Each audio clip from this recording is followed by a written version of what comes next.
Salutations! Welcome to Pod Mortem. I'm Travis Hunter, joined as always by my co-hosts, my sister, and my brother-in-law. Hi, I'm Reneé Hunter Vasquez. Hi, I'm John Paul Vasquez. This week, we're broadcasting live from the Herga commune, discussing the 2019 folk horror film, Midsommar. The film was written and directed by Ari Aster, who made quite the splash with his feature directorial debut, Hereditary, the year prior. While there's a fair amount of overlap in the themes of both films, Midsommar is its own monster entirely, drawing upon subgenres of pagan horror and even slashers. The film became a box office success and was praised by critics for its story, style, and especially the performance of Florence Pugh in the role of Danny Arter. While the film was received positively by most audiences and critics, it is admittedly rather polarizing among horror fans. So, Midsommar, what were your first impressions on the film? I actually think this might be the first movie that we saw for the first time together. We all saw it together with our parents and the three of us. Which, gotta say, not the best decision we've made. It's not a movie to go to with your parents. No. Right. That being said, we were a split group after we watched it. A couple of us really didn't like it, and a couple of us really did like it. I liked it. So did I. But a small part of me was a little bit disappointed because I had gone in really wanting another Hereditary. I think that was a problem that I had as well. Yeah. And I grew to like it more the more I watch it without that mindset. Yeah. But I mean, I try to go into stuff, especially if I'm really excited about it, not really knowing a whole lot. So I didn't really watch the trailer. I don't think I watched the trailer at all, but I heard Ari Aster and I was like, I'm there, like, period. Yeah. And it's not Hereditary.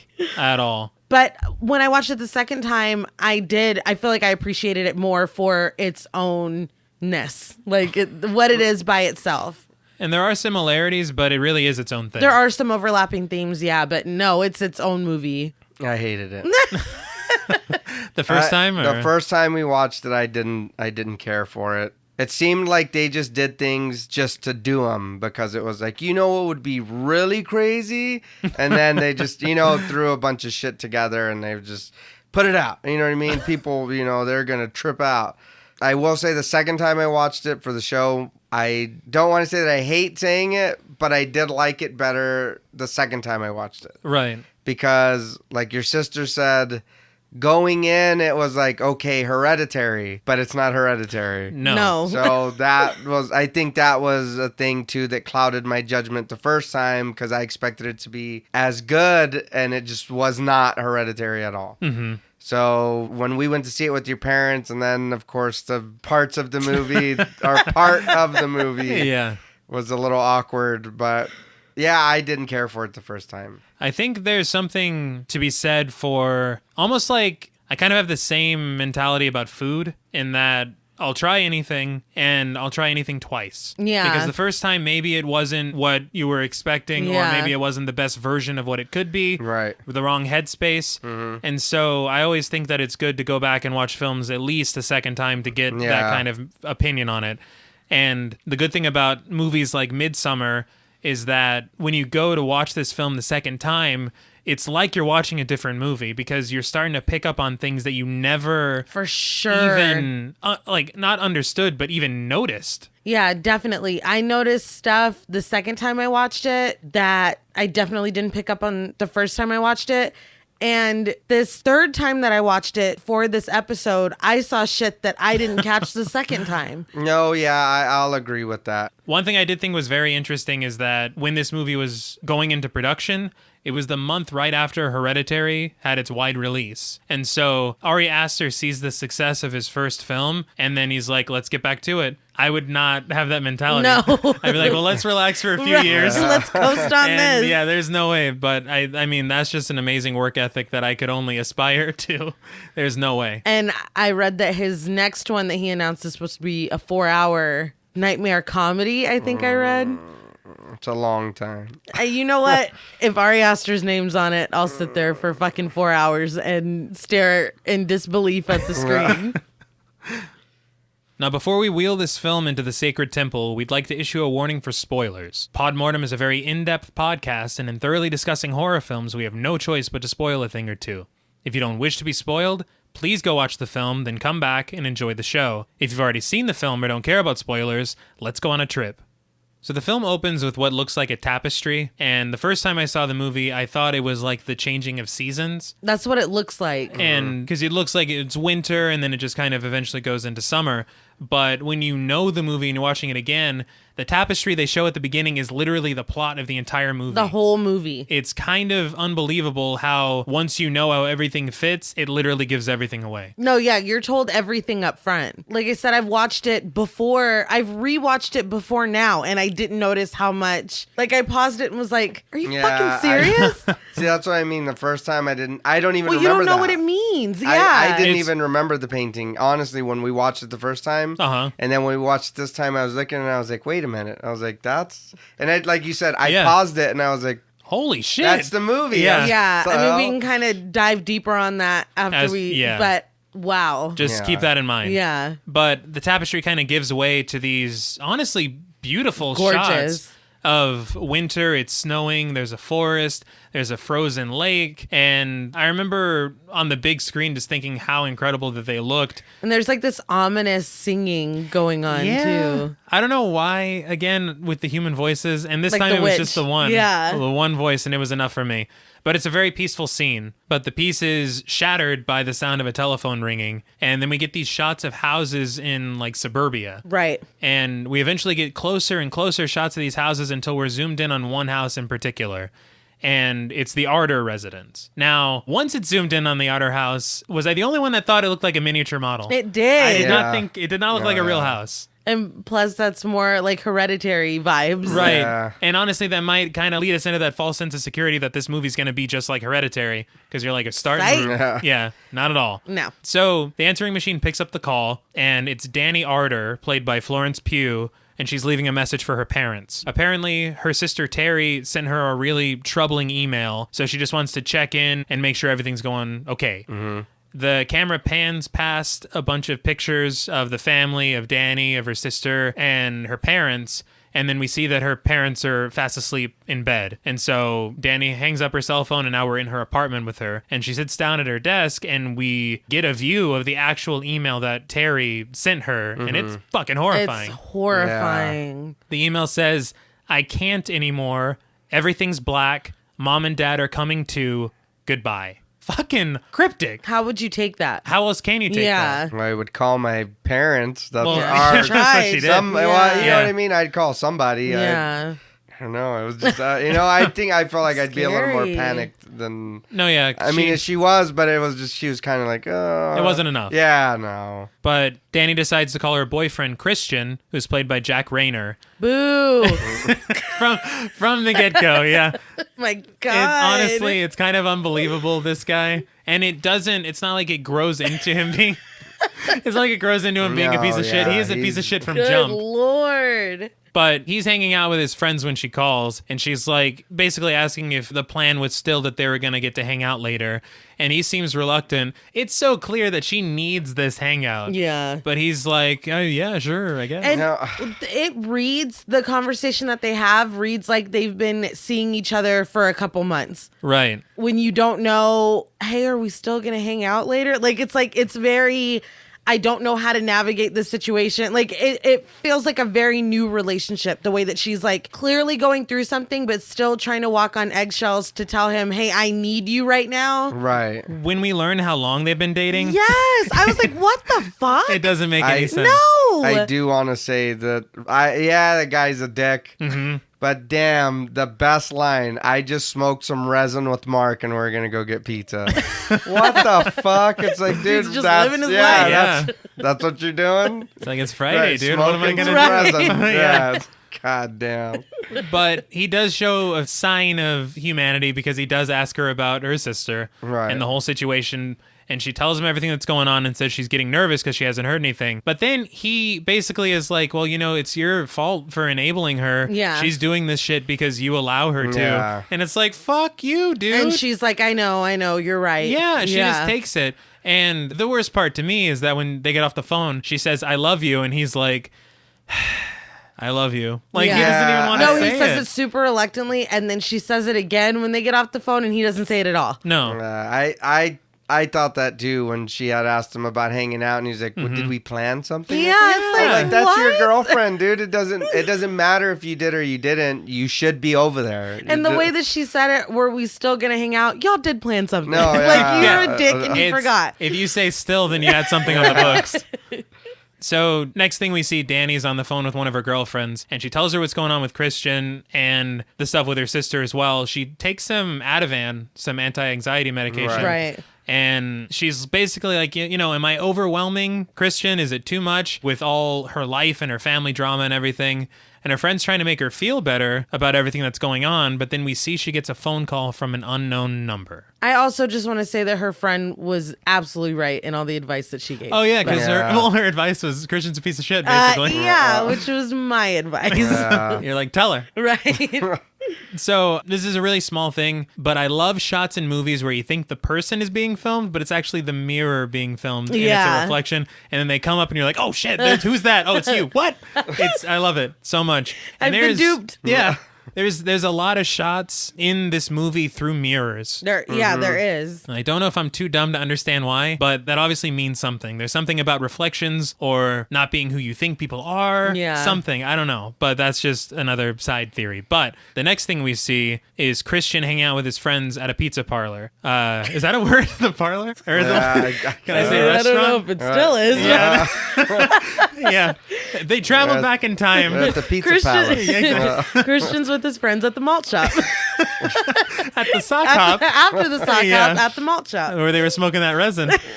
So Damn. Mark is played by Will Poulter, and he's telling him, you just need to dump Danny and move on. He's very adamant. I feel like he's that lead cheerleader in He's the lead Is cheerleader. this Sid Phillips? Is that Yes. Right? Okay. He's comic relief for the whole movie. absolutely This yeah. dude.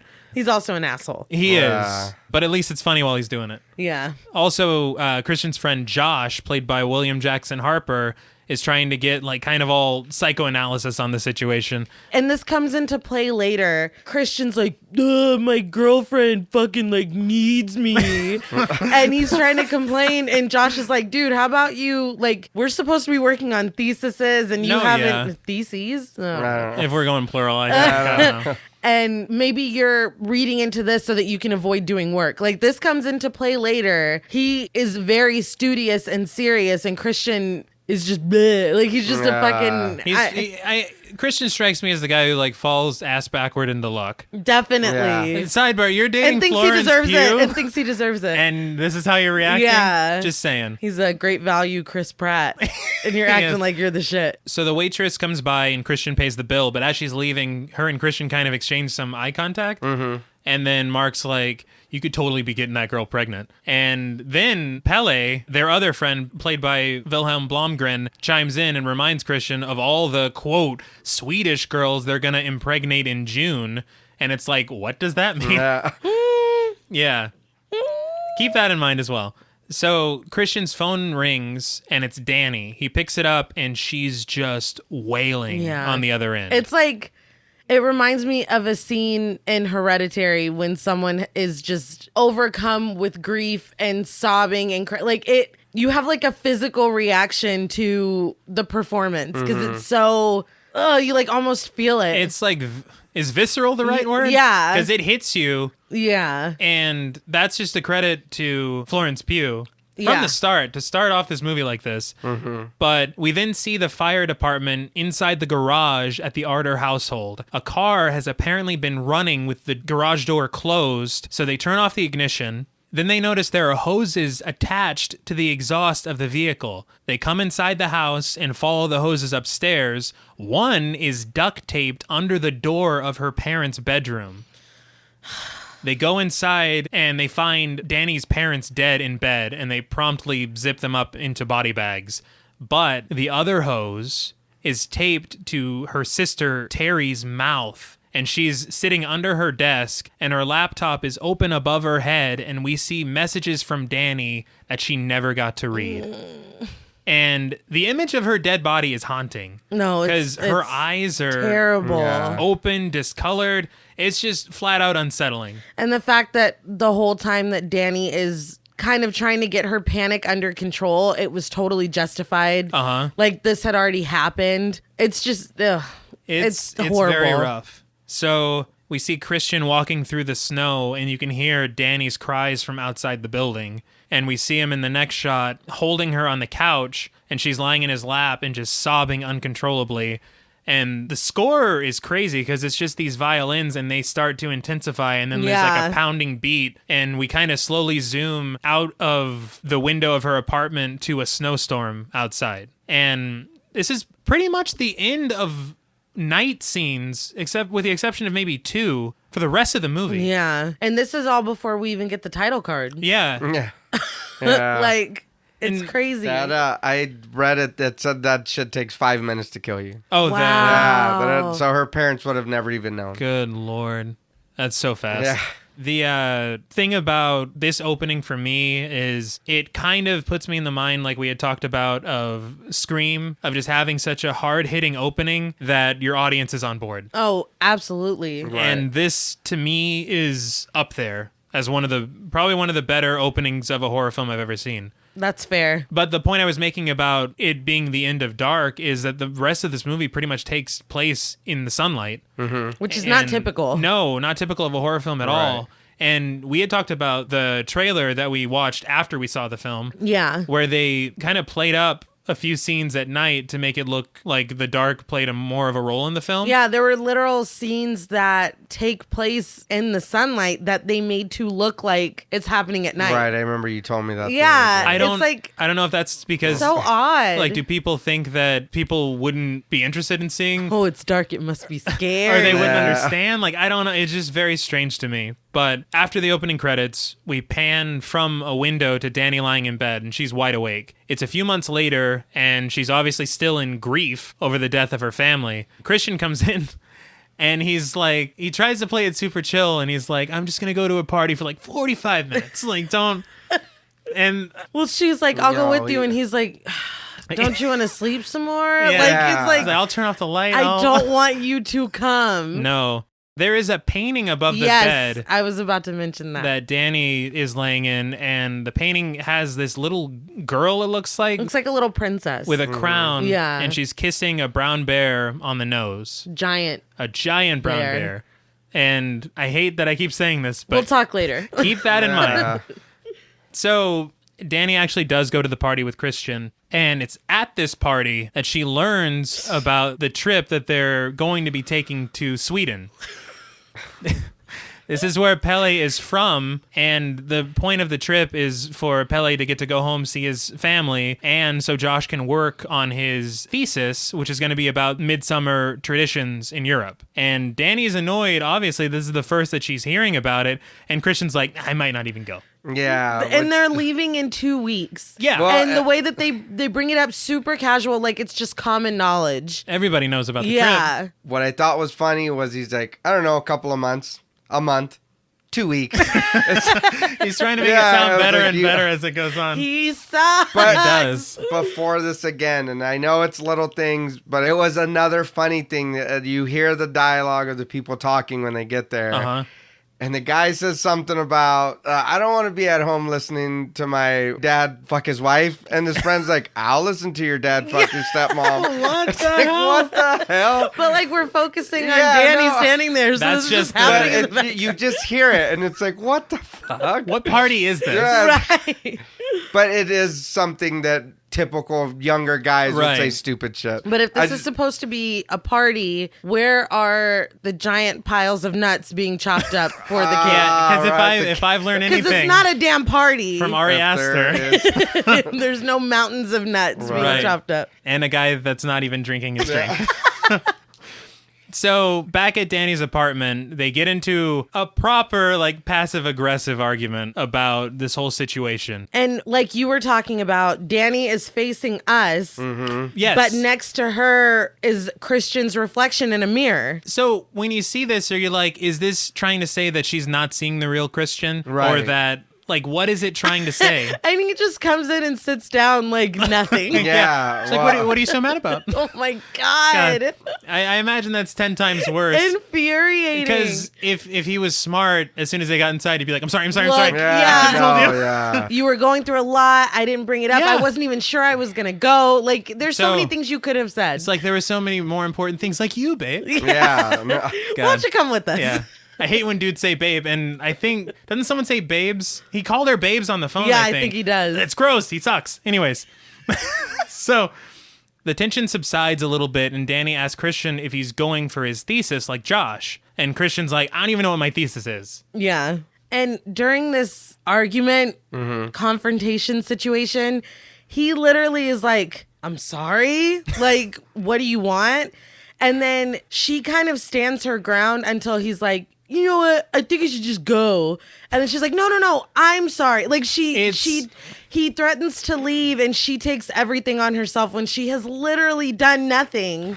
I think And so you can just kind of see that this is a dynamic in their relationship. I think that bothered me more than anything. Is that, like, girls will stay with guys like that. And Yeah, it's like, no, why? it sucks. Like, it's like, why sad. don't you see? And I hate when dudes are like that. No, he's an the asshole. dude is Yeah. clearly toxic. No, yeah. Anybody it's who like, does come something on. wrong and somehow gets the apology, Yeah. But it was like the way that he did it, it's like you can tell that this is their dynamic. He acts out. She finally is like, hey, that's not cool. He is like, maybe I should just go then. And she's like, no, it's fine. It's me. I'm sorry. Like, it's like, I know the system. he's like, literally, he sucks and their relationship sucks. I just wanted to make that point. Yeah. So in the next scene, the guys are in their apartment talking about the upcoming trip. Christian gets a text from Danny, who's on her way up, and immediately, before she gets there, he goes to open the door and he's like, "Oh, by the way, I invited Danny to come to Sweden with us. She's not gonna come, but I invited her, and she said she's gonna come, but she's not gonna come. not gonna come. And you have to act like you've known the whole time. So first of all, He's a bad friend. Yeah. No, He's just not a good He's just person. shitty. Oh, and let me just speak from experience. As the friend, it's not cool to do that. Like, I've had plenty of friends who invite their boyfriends, invite their girlfriends to things without asking beforehand, and then it just kind of weasels in, and it ruins the dynamic of everything. I mean, am I wrong? No. no. Especially to spring it on you. That's what's so shitty. And But- this isn't going out for a night out. This is a trip to No, Sweden. yeah. It's not something. Yeah, we're not going to go get pizza at the pizza parlor. No. At the mall sock shop. Yeah, We're not. it's a 2-week, 1 month, whatever thing that they're Yeah. doing, and so it's just kind of a big deal. And this is another instance where Christian is in the mirror. We see Christian reflected in the mirror, and the rest of the guys are looking at us, aka looking at Christian. Yeah. And it's the same thing when Danny walks in. Yeah. So she's basically like, because they immediately ask her, they're like, Sweden, huh? And she's like, yeah. And she does give them the out. She's like, unless that'd be weird. And they're like, oh, no, it's totally cool for you to come. And then Mark. Mark's like, Christian, I got, he says he has a paragraph on his paper that he wants Christian to look at in the other room, which he might as well just be saying, hey, Christian, I'm not cool with this. Can we talk about how Danny shouldn't Let's be talk coming? shit about Danny in Yeah. here. They go into the other room, and poor Danny, because you know she knows. Yeah. Oh, no, for sure. So they go into the other room, and Danny and Pelle are making small talk. We learn that the day they arrive in Sweden will actually be Danny's birthday. And that Pelle comes from a very small commune in Sweden where apparently they take their festivals very seriously. And there's a lot of pageantry and rituals and stuff. And so she wants to know more. And he shows her a picture on his phone of the festival from the year previous. Yeah. So we see these pictures of women, they're dressed all in white, and they've got symbols of the runic alphabet on their clothes. Then we see a woman dressed in more ornate clothing than the others with flowers. She's wearing a flower crown, and Pelle says that was last year's May Queen. And then things get a little awkward when he tells Danny that he's really glad she's going to be coming with him. Yeah, he looks a little too happy about it. Couple of things. Okay. He does say that immediately after he mentions the May Queen. A. Yes, he does. B. Mark pulls his. Can we go talk in the other room, please? Him and Christian leave as soon as Danny. Well, I think doesn't she sit across from Pelle and then she goes over so he can show her the stuff. Yeah. Josh gets up and starts putting shit in the microwave. Like, nobody... It's really harsh. We don't know Josh very well at this point, but we Right. know Christian enough to know he's an asshole. We know Mark enough to know he's kind of a dick. Pele is the only one that's being respectful to her, that is saying, I'm so glad you're coming. Because everyone else is clearly like, damn it. They are Yeah. avoiding her like the fucking Yeah, plague. I'm glad you mentioned that because whenever it was just Josh, Pele, and Danny in the room, I was like, okay, well then maybe she can chat with him and kind of like No, get... he Yeah. like And then he goes just out gets of his up. way. Yeah, I wonder Like that she's too. I was poisoned. like, why did he get up and leave? I was But like, I mean, like, if these are Christian's friends, don't you think he's the type of dude to be like, God, she's so fucking annoying, and she calls me all the time. And all they see is that like, side. I bet they're like, oh my God, like I She don't, is you know, annoying. yeah. But I mean, if that's really your friend, wouldn't you want to get to know his girlfriend? I mean, you're supposed yeah. to right? if you're I mean, not if a jerk. that's your friend, you know, it's Yeah. like, hey, You well, would you're think. dating some girl. You're a good Bring friend her of in. mine. Yeah, Yeah. let's get to know her. But it gets even more upsetting because he expresses sympathy for her loss. He says he lost his parents at a young age, and it kind of overwhelms Danny, and she gets up to go to the bathroom. And even in that situation, Pele is apologizing, and she apologizes I didn't catch that one as if it's her Yeah. fault Yeah, that she she's did. feeling this way. because she's in an abusive relationship. Like, Honestly. let's No, call yeah. it what it Legitimately, is. yeah. I mean, she's clearly, he gaslights her Oh, and makes yeah. shit that he does. She takes responsibility for it. Like, I mean, It's that's just that's a she's- good catch because I didn't even catch that It's one. like she is conditioned to do this all the time. Even just to diffuse it. not Christian wasn't even involved. No. That's just who she is no, now. yeah, that sucks. But we do get this pretty amazing shot. I love that. It's this overhead of her walking into the bathroom in the apartment, but the apartment bathroom transforms into an airplane bathroom. Yeah. And then she is in the airplane bathroom, and we realize that time has passed and she's actually decided to go on the trip. But it's really sad because she's sobbing quietly in the bathroom and then goes back to join Christian in the cabin as they make their descent into Stockholm. Yeah. So you wonder if she went because she wants to go or if she went because she felt obligated to. Maybe. I mean, can't see her really wanting to go. Or maybe it would be like an escape from her reality as Right. it is right now. That's true. That's true. One thing I did think was weird is that as they're making their descent, the camera kind of goes out the window of the airplane and it starts to shake really Yeah. wildly. Is it? Shit's about to get crazy. That's exactly what I was like. Is this symbolism? I literally wrote "shit is about to get crazy, man" on my fucking notes. But yeah, I was wondering. But they're finally in Sweden, and the gang is in a car, and they're driving to Pele's village. Mark is ogling all the women that they're passing in the car. Yes. Yeah. And then we get this upside down shot of the car on the road, then of the road ahead with forest on both sides. Then at the center of the shot, we see a sign for Hälsingland, which is where they're going. And we've finally kind of arrived on the outskirts of Pele's village. It's really eerie how this is all shot. Yeah. Like, I mean, when you think about it, it's just some people arriving at a town. But, But you know. you know that it's about to get Yeah. real. Yeah. But- you saw the shaking camera. Yeah. Should have known better. It was a warning. They get out of the car, and Pele says that they're almost there, but not quite. And the scenery is amazing. It's No, it's beautiful. No, I'll take that. That's great. Yeah. Just to go Yeah. out there and wander around. And I wouldn't want to get lost. But no, but it looked like a really nice place to hang out. Yeah. Hell yeah. But Pele introduces them to some of the people camping outside of their village. And the first one is Ingmar, who is Pele's best friend since infancy, he says. He actually refers to him as his brother. Yeah. Then Ingmar introduces the group to Simon and Connie, and they're a couple from London that I guess he invited to join in on the festivities at their village. I guess I'm a paranoid person Why? because the thought of, oh, I met this dude and he's brought me and these people here, and oh, there's his close friend and he's brought people here. I would be nervous. Just from that? Just that would make me nervous. That would be a little weird. It would. I mean, be. I get that. I Just think that I would be uneasy. But again, I probably wouldn't have even gone. Like I would try to rationalize it and be like, well, you know, where is he going to school in London? Maybe he made friends. Maybe there. Yeah, but why are you bring- guys all bringing someone Yeah, here? but why bring people back just like he did? All right.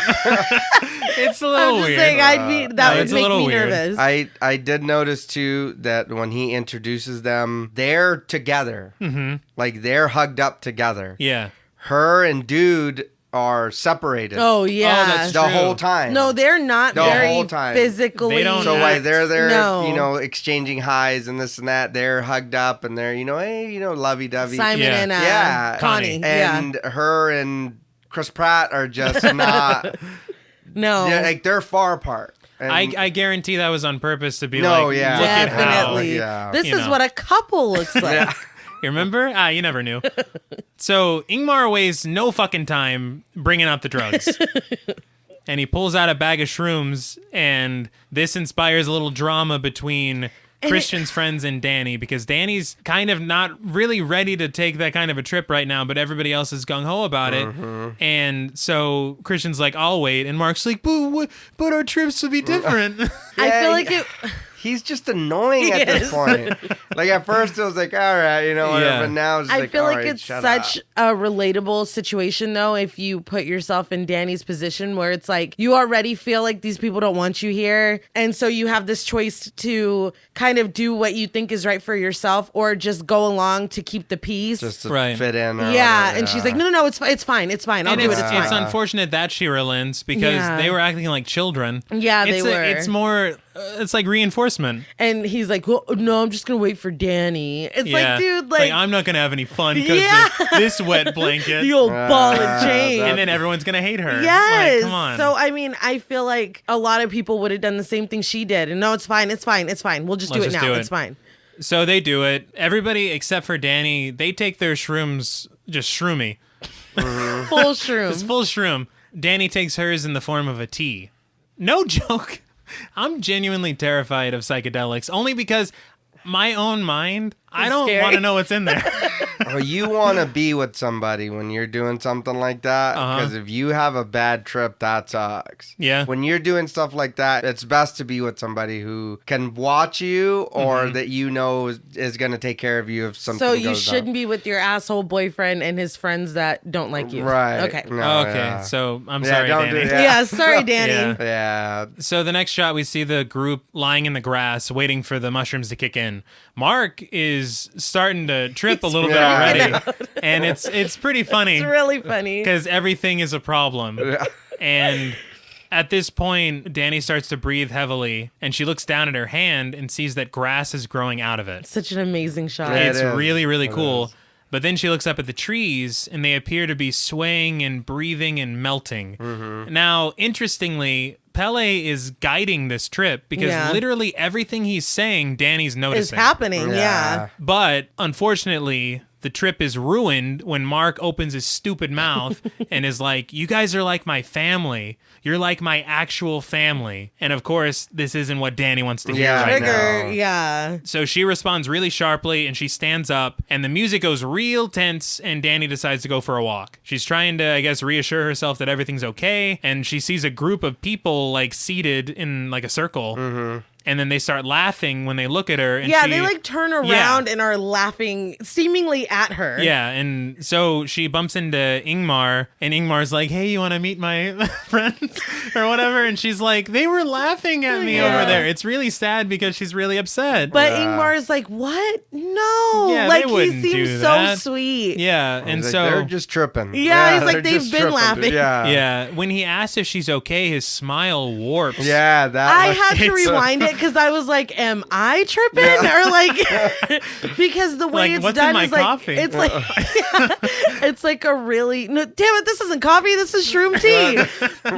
It's so subtle that you're like, did I just see that? Like, that's, No, yeah. it's, Yeah. it's creepy, it's And, unnerving. and it's just enough to notice enough for Yes. her to want to leave, which is what she does. Yes. And she kind of runs to, I guess, like an outhouse. Yeah. And when she goes inside, she lights a match and she looks into a mirror and she sees her sister behind her with the hose duct taped to her mouth. And then the light goes dim and then Danny's own face starts to warp in the mirror. Yeah, it's all distorted and crazy. And then she just bursts out of the outhouse and runs into the forest.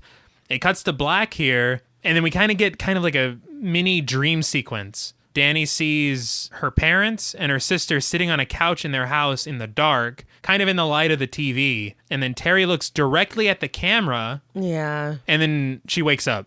Christian's there, and it turns out that she's been asleep in the field for at least 6 hours. And Mark is looking at her like, you stupid bitch. Like, why are you no, here? yeah. Like, he's looking at her so fucking ugly. There is no sympathy. No. And he ruined her trip. Why isn't he?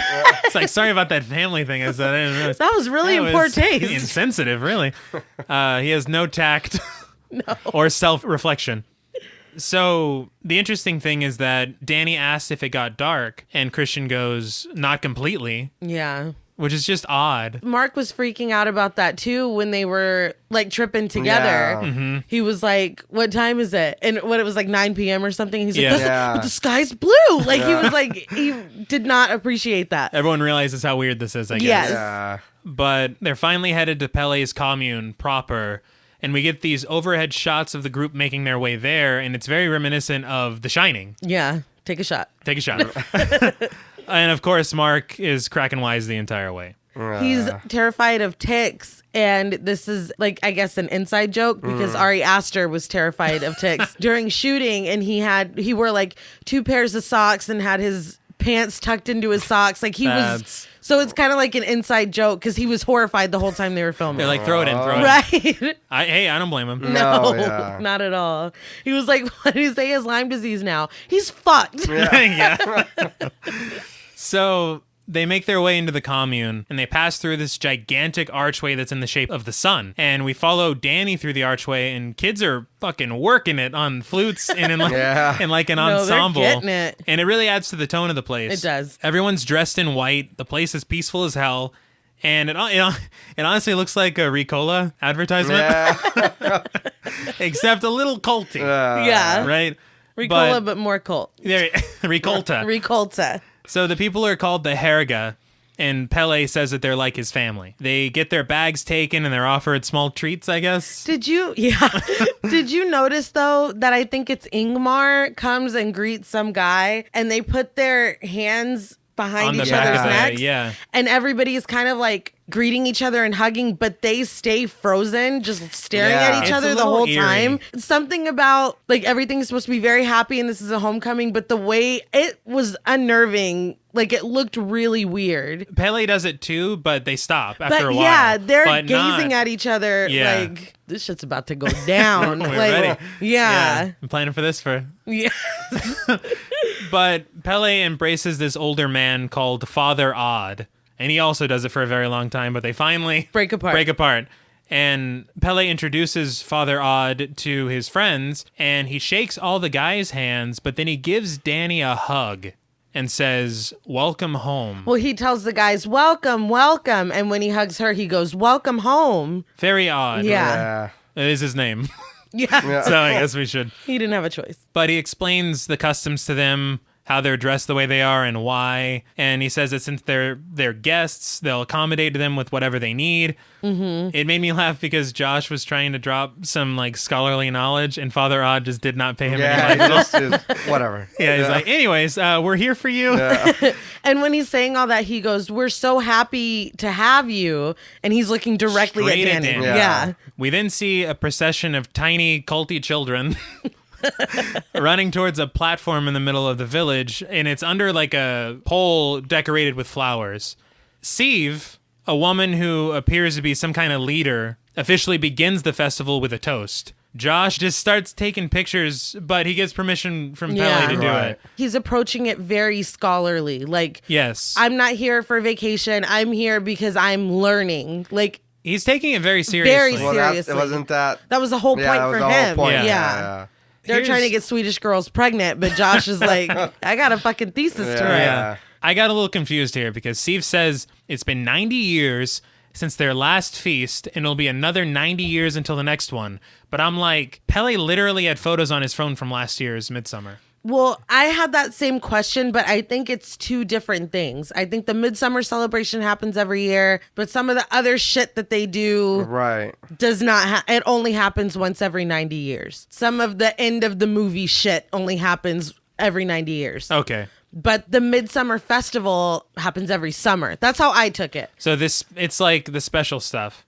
Yeah, this is like Because I Midsommar was plus. confused too. Yeah. Yeah, because I'm what like, the how is hell? that possible? But I had the same thought, but I think the celebration with the May Queen and all that happens every year. But the Extra, real. yeah. other stuff, it's a once in a lifetime thing. It's once every 90 years. Right. Like Right. you're, Okay. yeah. So, in between shots of Siv handing torches to an old woman and an old man, who will be important later, Yes. we see a physically deformed boy named Ruben finger painting, as well as Maya, a teenage girl with red hair, getting ready for the festival. Siv screams the spirits back to the dead, which, wow. That's a lot. That was a lot. Interesting.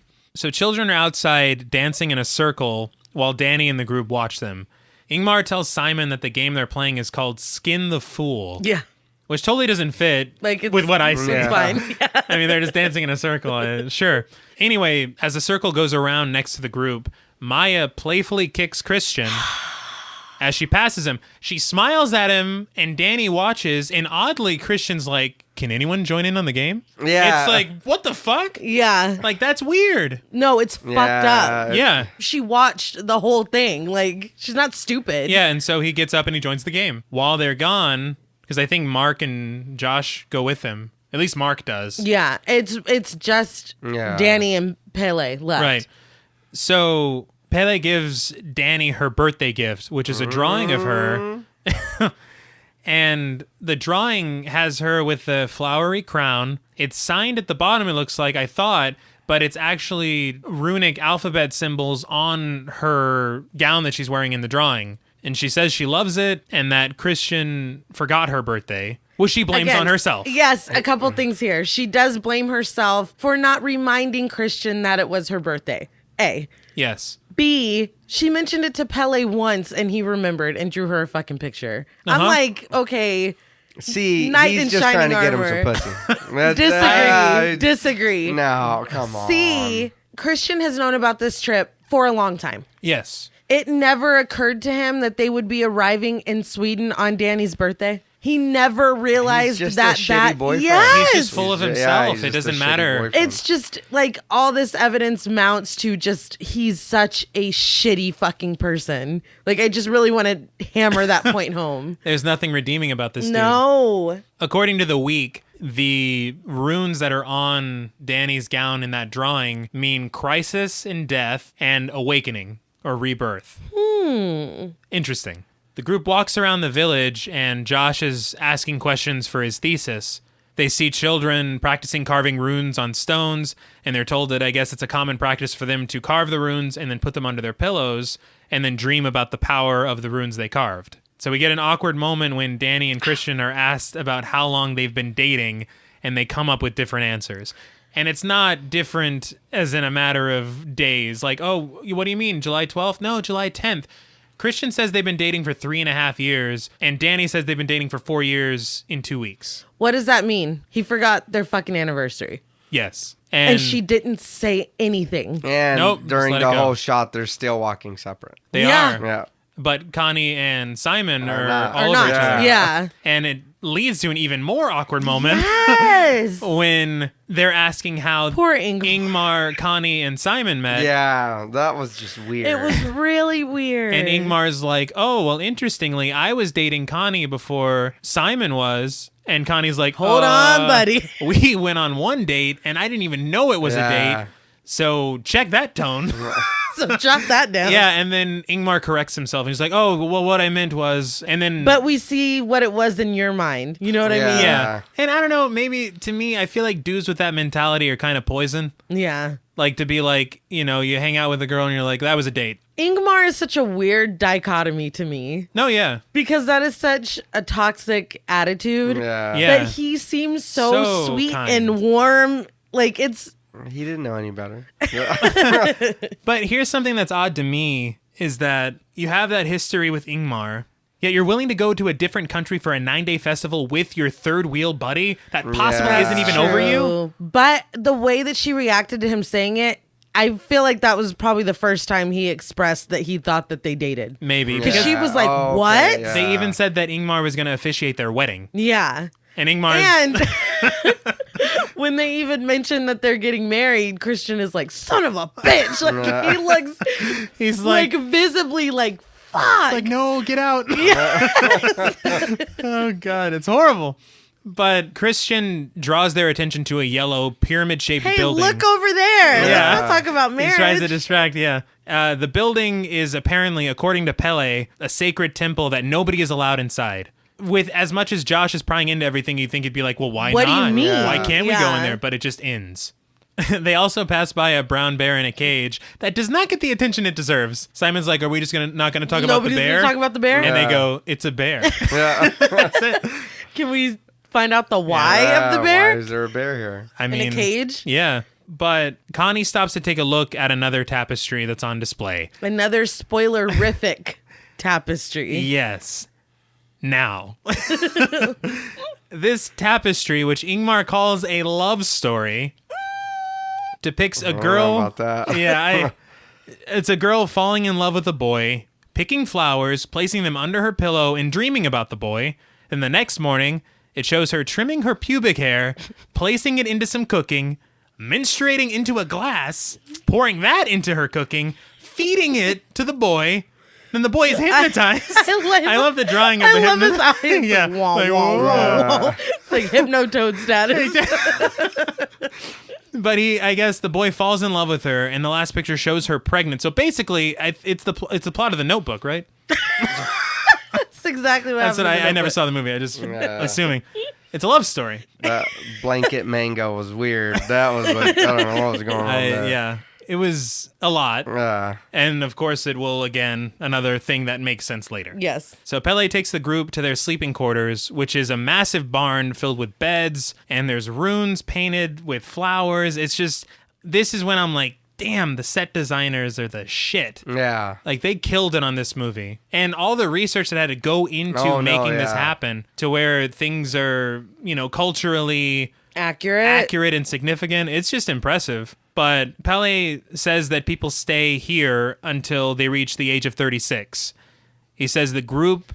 That would fucking suck. I'm sorry. I know you're getting into it, but... No. It's oh my God. They're small. The beds look smaller than twin size. Yeah. That would suck. And it's a lot in one room. Kids are crying. Yeah. It's all overcrowded. More than one Everybody's floor. hot breath and their farts. It just... No. But they said that the Haruka see their lives as seasons. You're a child until you're 18, which is your spring. Then summer is 18 to 36 when they do their pilgrimage. Then from 36 to 54, they work, which is fall. Then their winter is 54 to 72, and then they become mentors. Danny's like, what happens at 72? And Pele makes a joke that they die. He like slashes his throat. Right. They're like, Yeah, and then that's it. Yeah. Like, but no, what happens when you turn 72? No, really. Yeah, I'd like to know. But Mark fucking stays gross, dude, because Yeah. he's like, what? There's no privacy? What do you do if you have to, like, jerk off? I'm like, Mark, shut up. Why?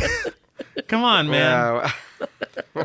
But Danny makes her way over to a collection of photos on the wall. There are exactly 30 photographs, I counted, and they're all of different women, and it turns out that they're the May Queens. yeah. Every summer they have a dance competition where the winner is crowned the May Queen. When Danny asks Pele about the photos, she's actually interrupting Pele, totally telling Christian this, like, you dropped the ball forgot it's her on the whole birthday. birthday thing. Yeah. And this girl, Inga, comes in and says the kids are watching Austin Powers. Yeah. And I'm just surprised that they're, I don't know, it's just the oddest Odd film moment. to choose. Yeah.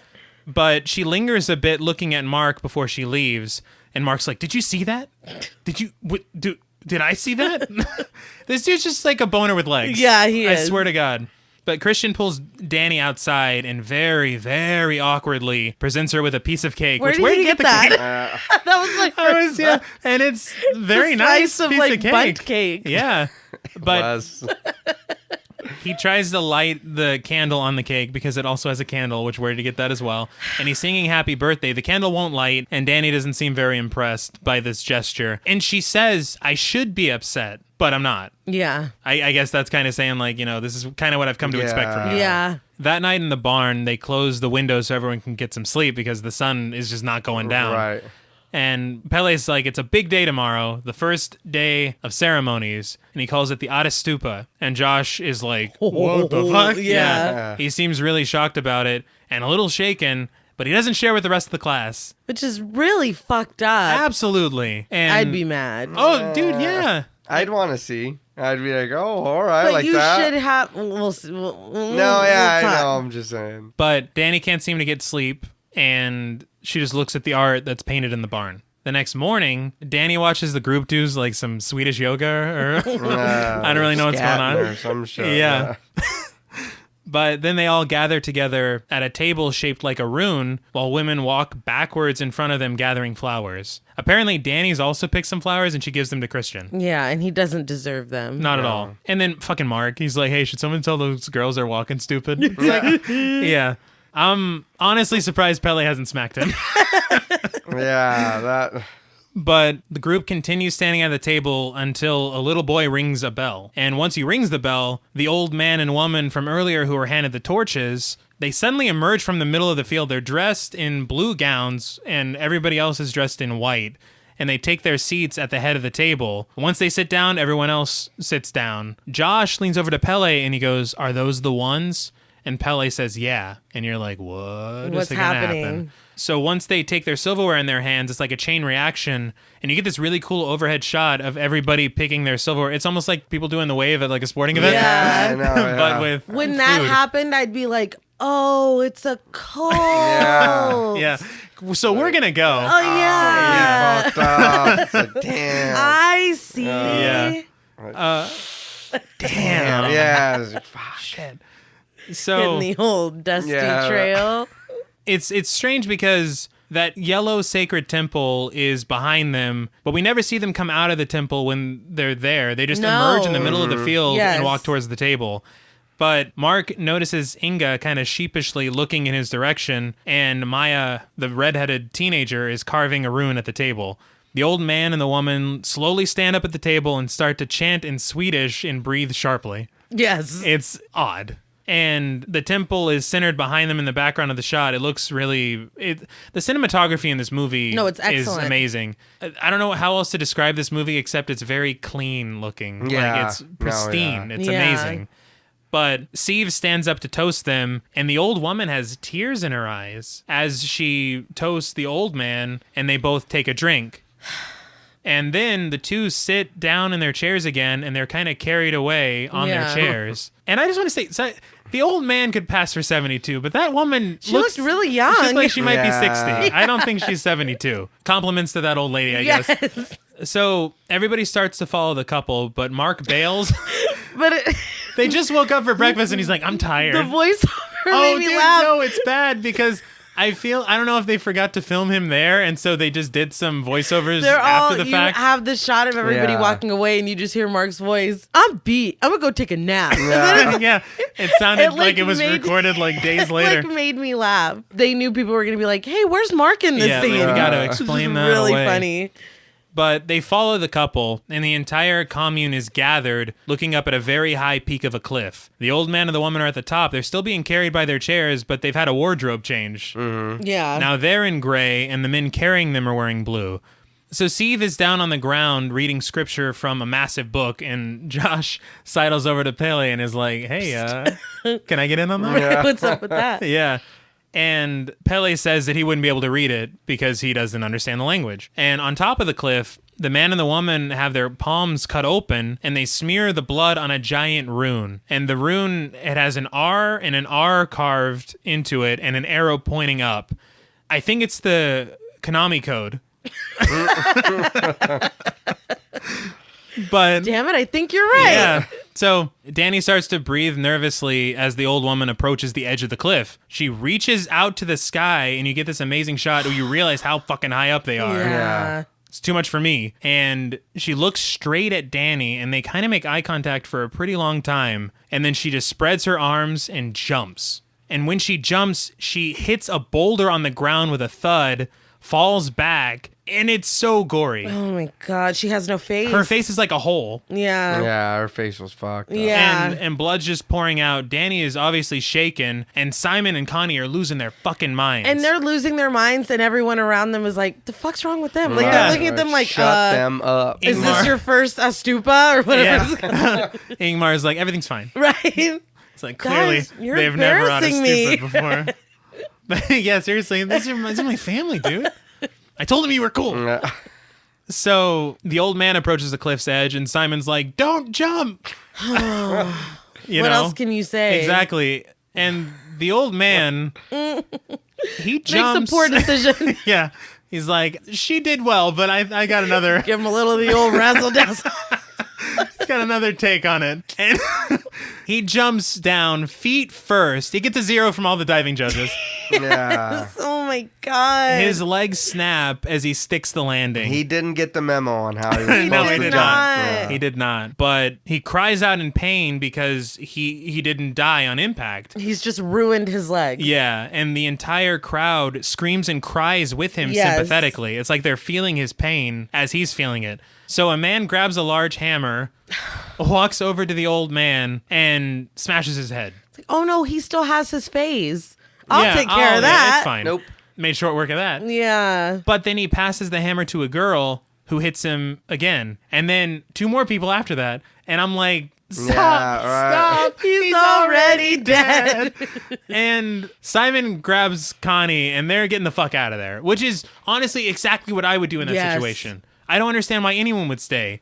But Steve runs up to them and tries to explain the customs, which, look, I've got a very open mind, but at this point, it's beyond culture It's a shock. lot. It's pretty much inexcusable. And you get old and then you just got to throw yourself off a cliff. yeah, Well, that's their she way. says that dying naturally corrupts the spirit. She says they view life as a circle and that this is a moment of great joy for the 2 people who just jumped. But Danny's listening as she speaks, and it looks like Steve is talking to Danny. Yeah. More than she's talking to Connie and Simon, who she was beginning Who the are conversation freaking out. with. Yeah.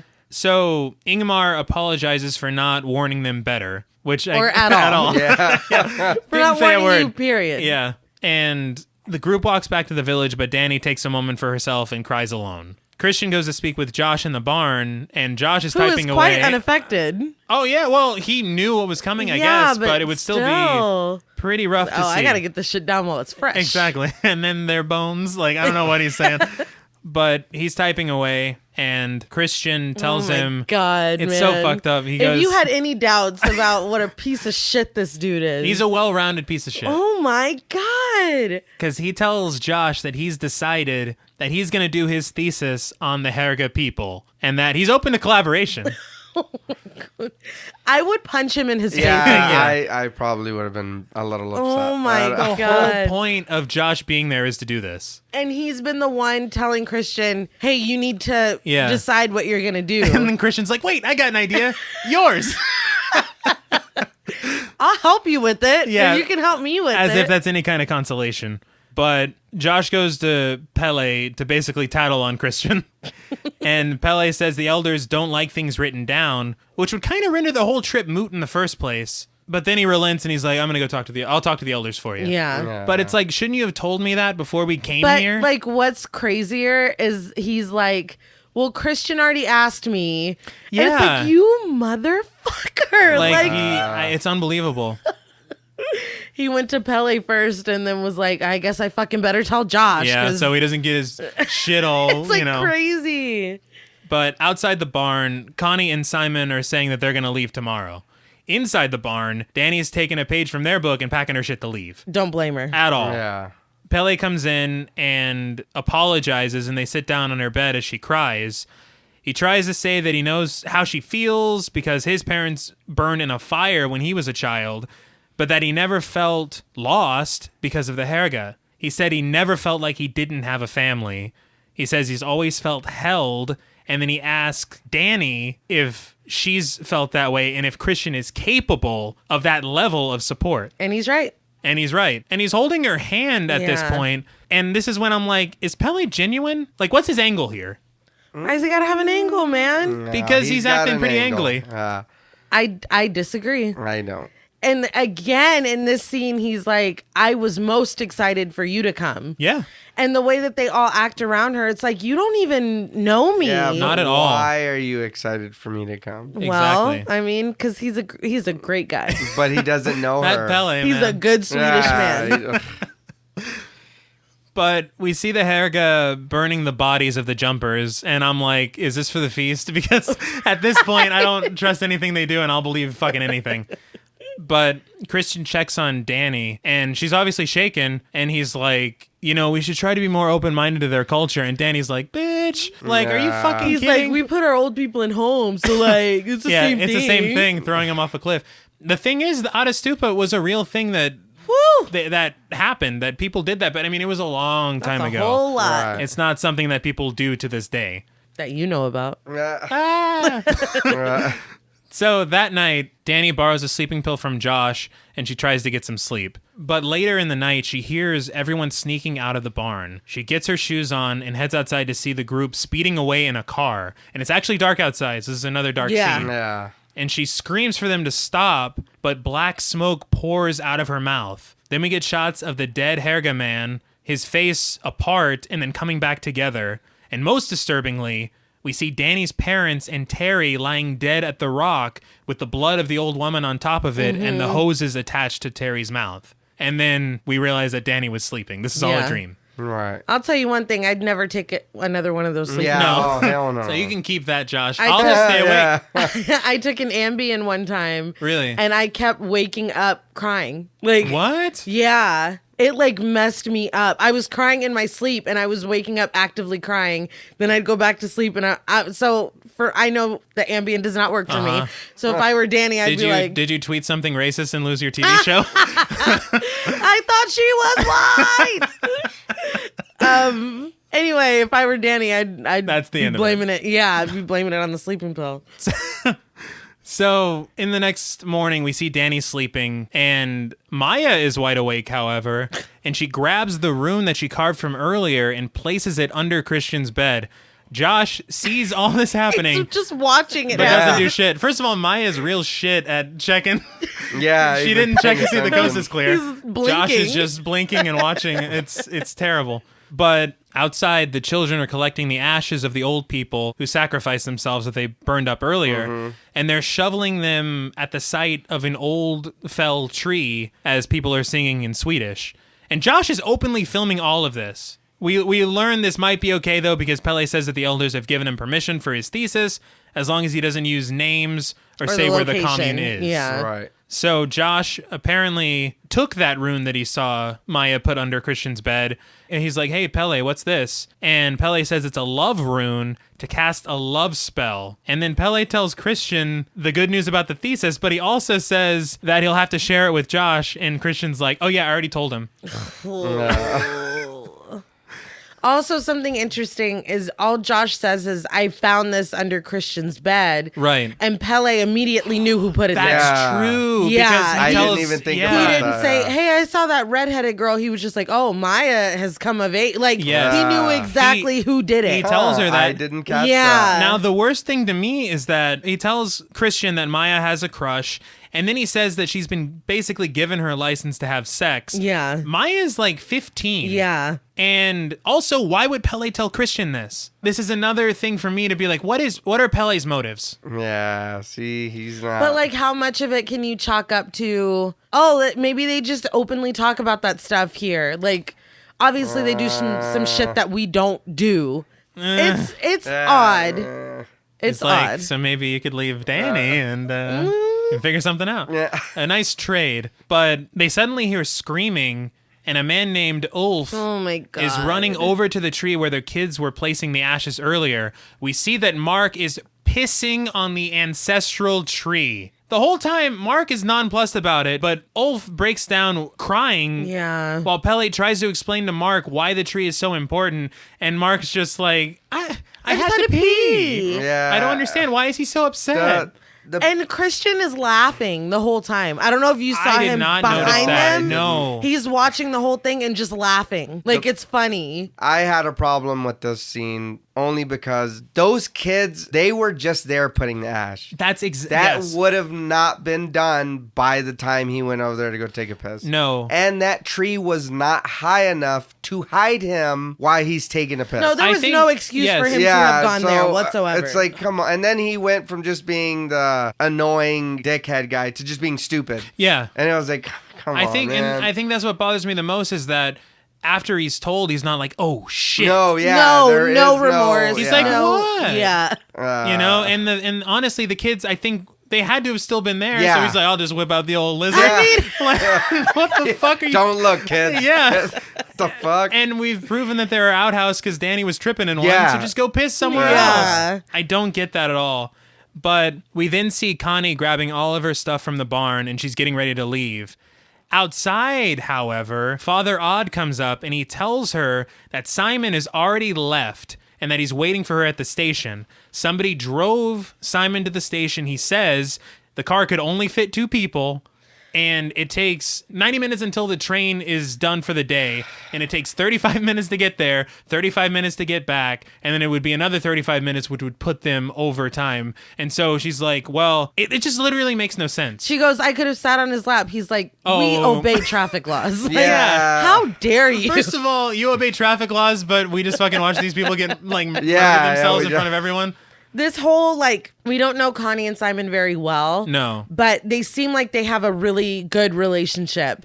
And if it were me and you, John Paul, I'd be like, after we saw all this happen and he was outraged and he was grabbing her and saying, let's get the fuck out of here, I'd be like, there's no way John Paul fucking left me here with these people. There's no way. I'll promise you. I'm not leaving you anywhere. Thank you. So if you I should have put that in the vows. If I'm gone, something's wrong. I would immediately know because she was like, why would he do that? Yeah. Like, he didn't even tell me. Oh, well, he was just in a hurry because they were leaving. I would And never it makes believe no that. sense. Yeah, I would never there's believe no that. way in hell. Like, no way. And the ever. thing is that he doesn't know how well they know each other, how long they've been dating. And he's just like super chill about it. It's like, Connie, I don't know what to tell you, man. Like, And then he just kind of walks away. And then he hums. Yeah. Which would just piss me off more. I'd be like, you fucker. But absolutely suspicious. But Danny interrupts Christian while he's interviewing a Herga man to tell him about the situation with Connie. He listens to her for about 2 seconds. He's like, man, that's crazy, bro. Anyway. So anyway. And then the conversation he gets into isn't even light. He's like, so anyways, you guys do incest here? Yeah. It's like, holy shit. And the guy says that they don't. He says they respect the taboo of incest. Yeah. But he also says, so we've had to bring in outsiders. Yes. Which is like, Ding! who and what? Hi, red flag. Exactly. All right. It's like, oh, shit. So many opportunities to realize I'm that an shit's going wrong. outsider. Yeah. What? So Danny looks at him while he's talking, and it looks like she's going through the realization that he's garbage. Yeah. Because she stares at him for a long time like, who the fuck are you? Yeah. And then she wanders over by the kitchen area. So a Herga woman invites her inside and asks if she wants to join them. Danny asks her about Simon, and she says that, oh yeah, he was driven to the station. So they've got their story straight. Oh, yeah. They had a meeting. But when she hears this, she calms down a little bit, and she's getting instructed on how to make meat pies. But we then see Maya ominously carrying a baked meat pie to her countertop. And it's just eerily shot. It shouldn't be. No. No, it should be. But yeah, that's true. That's true. And for reasons we'll discover. And if you remember a certain tapestry. That everybody seems to have forgotten about. Yeah, exactly. But anyway. So in what looks like a dark temple, an elder is explaining their alphabet in scripture to Josh. Some of the pages in the book have paint on them, and the elder explains that the book is continuing to be written by Reuben, who happens to be an oracle. He says Reuben, with his physical deformities and birth defects, has an unclouded mind, and he is a deliberate product of inbreeding, which That all the completely oracles are. conflicts with what that Yeah. man told Christian. Christian, yeah. So Josh asks if he can take a picture of the book, and the elder snaps that shit shut like yeah. Richard Hell Gere no. in Pretty Woman. That's what I There's thought no was, giggling. No, there I is thought not. was funny. He's like, oh, these are sacred to us. Can I take a picture of Yeah. it? No. What made He's like, you "Are you out think of your that man mind?" was going to let you do that? But He shot his shot. Yeah. he man. did. Hey, I mean, it's always no if you don't ask. But then all of this is broken up when we hear the distant sound of a woman screaming. It's like a horrible It's scream. terrible. It's not like the chanting they've been doing. It's nothing like that. And everybody hears her. Yes. Danny hears her, we see, and then we see Mark hear her, and he looks really concerned, but then he sees Inga, and he's like, oh, shit. It's fine. Yeah. And that's when they're called to dinner. At dinner, they're all seated at the table, and they're all served meat pies.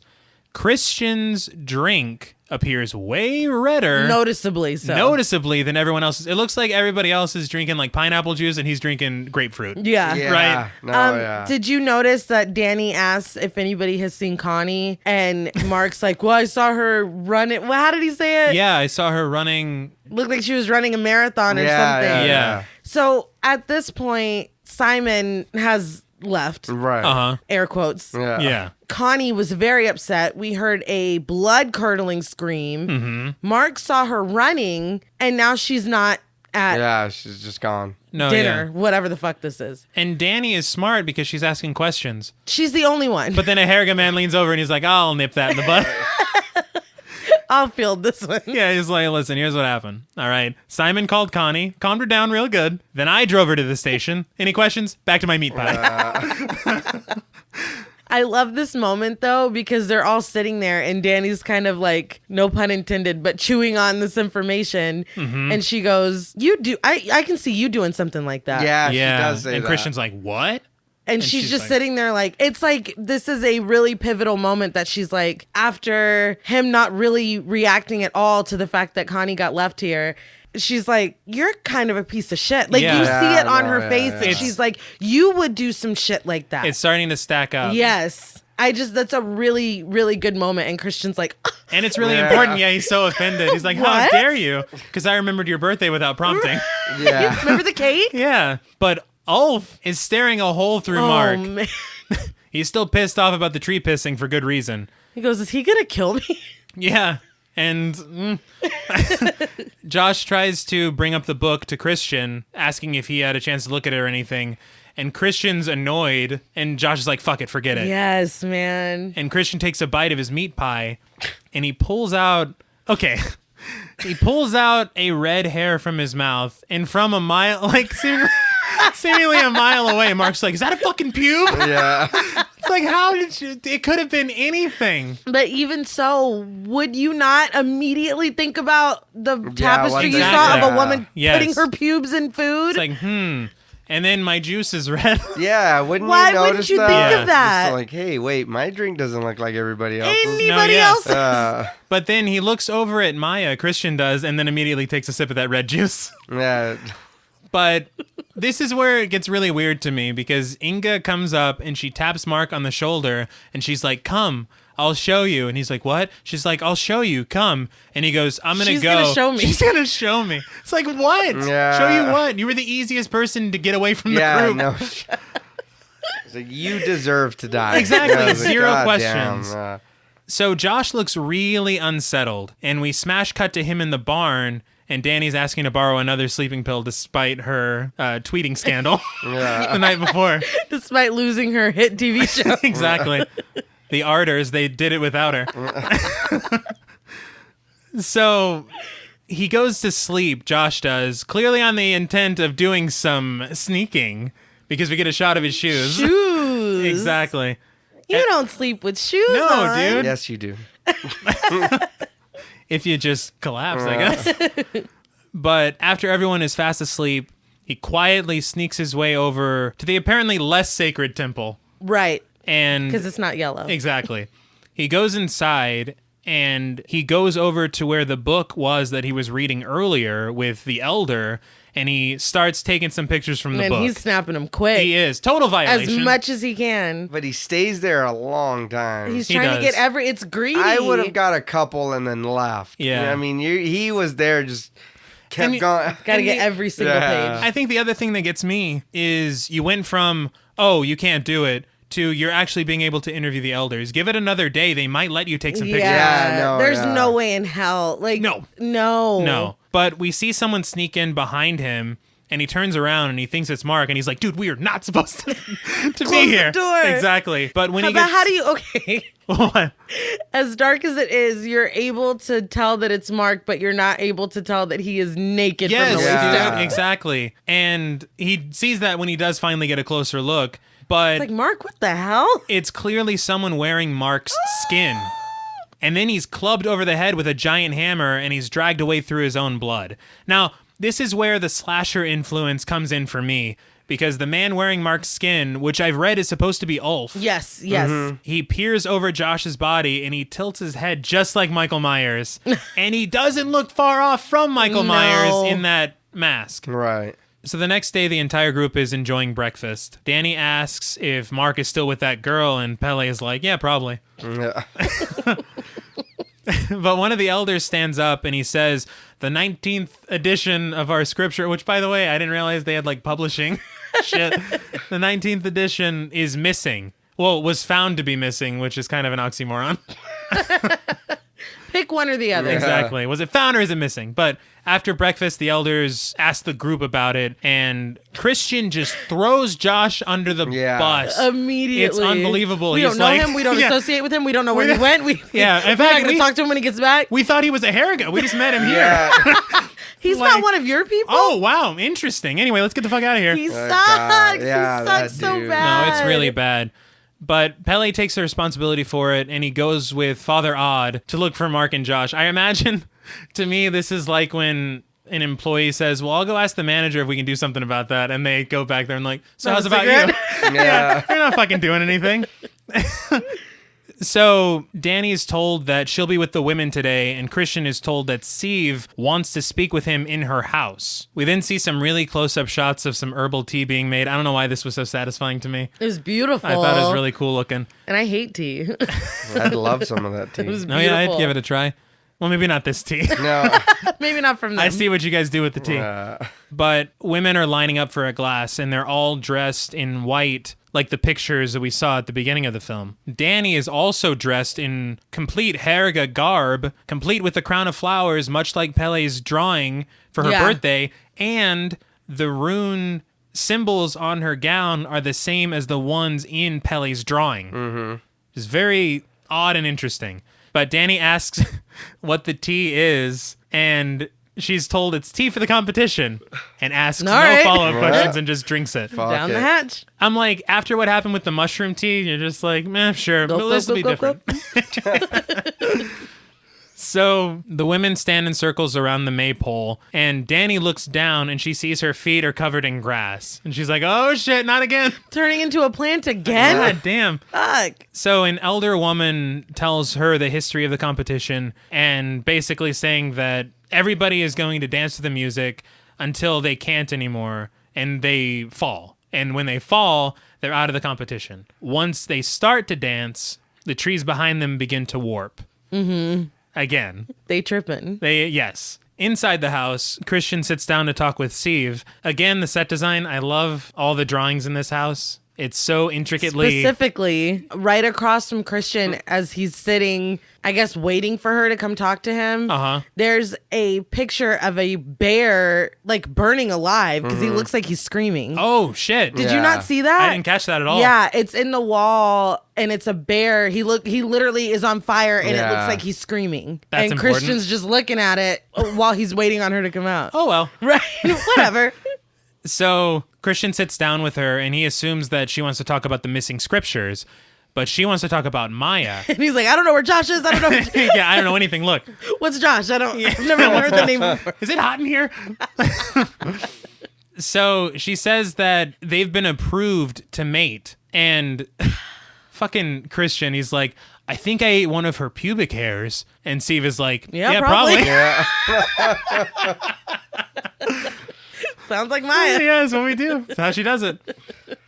So, Now, hold on.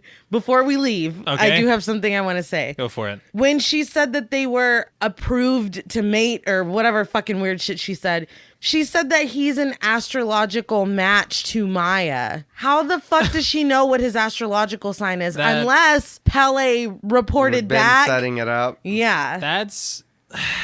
He's the only one in that community. Doesn't look so good now, huh?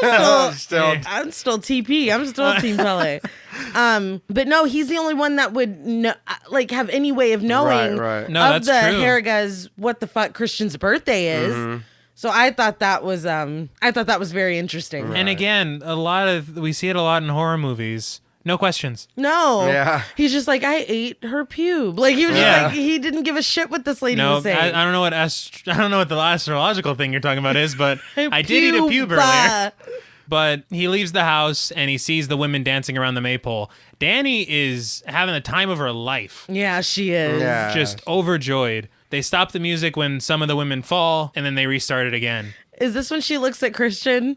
Yes. He's not even fucking watching her. No. Yeah. Like, if we go to Sweden and I'm dancing in some May Queen competition, wouldn't you want, be a little bit invested or interested? Yeah. I probably wouldn't let you out of my sight. But He's just That's like, true, Yeah. too. After everything No, that's yeah, happened. he's just like, whack. uh, Boring.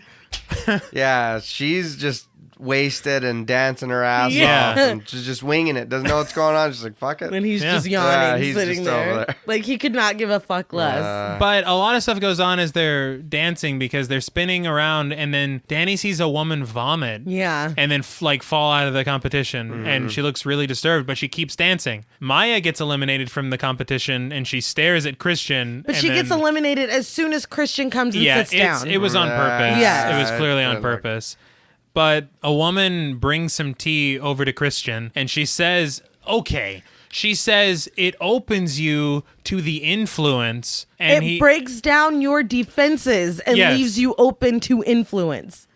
excuse me? I don't want that here. At the start, he smartly says he doesn't want it, and then he looks over at Maya, and then he drinks it because he's a fucking idiot. And it's like, he was like, I think I'll have a bad trip. And she's like, no, you drink it. Like, it's fine. Yeah, Oh, you'll okay. be She all right. walks away. It's like, you didn't just pour it in the grass. Yeah. Like, she's Yeah. not even watching That's you what I anymore. would- Nobody cares. You did not have to do and it. I'm sorry, her selling of the drink was horrible. No, I don't want any of that. No. But the dance continues, and Danny and everyone else looks fucking exhausted. All of a sudden, Danny's speaking in Swedish, Yeah. and she can also understand Yeah. it. And immediately after that, the final girls drop out, and Danny's the last woman standing or dancing. Right. Dancing, yeah. And she's crowned the May Queen, and she's given an even more ornate flower crown, and they all gather in a group and take pictures of her. Now, the entire Herga group is together, and then we get a shot of Christian standing alone at the Yeah. maypole. I thought was pretty interesting. Yeah. Looking all meh. Yeah. Well, I knew the dog before he came to class, you know? But the Herga embrace her, and she's kind of going through a group of them, and their faces are warping as she's passing them, and then she sees her parents walk by, Yeah. and she's like, Mom? And just continues going. I think her sister is in there too. Yeah. Yeah. It's insanity. But Pele comes up and kisses her on the mouth. It is a romantic kiss. That is, yes. Yeah. But they place Danny on this platform and they pick her up and they start to sing a song. Real quick though, when he kissed her, that's when I noticed that the flowers in Yes, her crown were look like they're breathing. breathing with Yeah. her. Yes. It's very odd, the plants and stuff during this trip. Yes. Especially the flowers on her crown. Those Yes. are, I don't know why that was so unsettling. The creepiest thing in the entire film to me, as they carry her out, the trees almost subliminally form the shape of her dead sister with the hose taped to her face. And her eyes all And- crazy. Yes. Yeah. And it took me 2 or 3 times watching it to realize that that was even there. Yeah. It's so well hidden in the background. But once Because you see it's it, this beautiful, like, wide shot of Danny being carried and all these, but like, there's so much to look at. Uh-huh. You're not looking up in the corner at No. the trees. but It's- once you see it, it's hard to yeah. forget. Yes. So, at their next meal, Danny is seated at the head of the table, and she's still hallucinating. And like you said, the flowers are warping and Yeah. breathing with her on Yeah. her head. Even the chair she's sitting in, the leaves on it are moving with With her her, as she's yeah. moving it. Christian sits down far away, and it's like she's the person of honor at the table. They sit when she does. They begin to eat when she does. Just it like with the travels old down. people, Exactly. yeah. Then a woman comes out of nowhere and tries to feed Danny a herring for good luck. which she spits out and groans. The thing is that when she groans, everyone groans with her. Yes. And then they start to laugh. Well, and they're like, you did very well. And I'm like, she didn't. No, well, I guess you tried. Spit it out. She tried, though. The thing is, though, is that these are the two only things that are accurate, really, as far as Midsommar traditions go. Mm-hmm. You've got the maypole, you got the dancing, and you got the herring. Everything else is kind of... We took liberties. Yeah. But Christian is sitting next to an old man, and he asks him what's going on because he's starting to feel the ill effects of the tea. Man's a dick, And man. the old man claps in his face, and Christian's entire world shatters. And then he answers the old man heartbroken. He's like, why'd you do that? He's like crying. He is. Well, the old, like, why? Why did he do that? There was no reason for him to do that. He's They're probably down like, you're there- fucking rude to our May queen. Exactly. Yeah, they're down there loving her, and he's over there freaking out. Yeah, he What is. the fuck? But they make a toast to Danny and tell her that they're family now. Christian realizes that he's actually seated across from Maya, who stands up and kind of beckons him to follow her into a nearby house. But he doesn't. Steve stands up after the meal and says the May Queen's now required to bless the crops and the livestock. Oddly, Danny asks if Christian can come with her. Yeah. And they're like, oh, no. Yeah, we Honey, can't do no. that. Yeah. Also, during the meal, Pele is drawing her again Yes. as the May Queen. Did you notice that the crown on the paper moves on its own? I did Yeah, not. I didn't know. Very Notice that, strange. Because we're kind of viewing things through Danny with these hallucinations, but Danny doesn't She see can't that. see that. And we still see that Yeah. happen. But Danny gets into a yellow carriage and is taken to the crops and the livestock. Still at the table, Christian sees a woman dropping flower petals outside of the building that Maya went into, and she continues the path of petals until she reaches him. Specifically. Specifically, yeah. And then she's basically like, go on. Be like, No. no, thank you, please. But he drank that drink, and so he's like, all right. Defenses are down. Exactly. So he gets up and he starts walking towards it. We see Danny, they're planting crops and they put like raw meat in with the crops and crack an egg. It's like some ritualistic, Yeah. like old I school. don't know what they're planning there. I don't Yeah. know. I think they're growing more meat. Yeah. A meat tree. Yeah. But inside the temple, Christian's already in a robe. Yeah. Yeah. And one of the elders gives him some smoke to breathe in that he says is for vitality. So I guess he's got his steamed Viagra. Yes. He's got his Wada hundreds. He's ready to plow. Ready to plow. So a man with a mask that looks like a mop Yeah. Right. leads him into a room where Maya is waiting naked on a bed of flowers. She's surrounded by naked women who are swaying and singing. Yes. A woman takes Christian's robe off and he starts to have sex with Maya. Okay, this is when it gets really weird. Yeah. People are gonna This have is to the get point really where you're cold. like, Yes. Maya reaches out to a woman who I for some reason assume is her mother. Yeah. That's probably that's safe, what I thought. yeah. Yeah, that's what I thought too. That's how I took it. But the woman kneels down next to Maya and she grabs her hand and starts singing to her. Some Christian's Disney shit. it's so weird. Yeah, don't do that. Christian's like, what the Yeah, fuck? he stops and he's just weirded out, but then he keeps going. Yeah. He finds the strength. Yeah, he continues the He sexing. took the smoke. He drank the tea. Yeah. Oddly, as Maya starts moaning, all the women join her. And then we then see Ruben lying on a bed Yeah. in the room. Ruben likes to watch. I guess. Yeah, this Alright. is But the is- weirdest is- porn I've ever seen. I don't know what the fuck I was couldn't. happening. I was not clear. Is he in the room with them, I or thought is he so. Yeah, in his I room thought- and he can see this? Okay. Because- he's an oracle. I thought he was there, but when I watched it this time, I don't feel like he's in the room. I think he's like, oh, they got him. Yeah. Right. Damn. I thought you were going to get out. Guess not. That's a good point. But Danny arrives back at the village and she hears the women moaning from outside after being told not to go into Yeah, the they're temple. like, I yeah, wouldn't go don't in do there. that.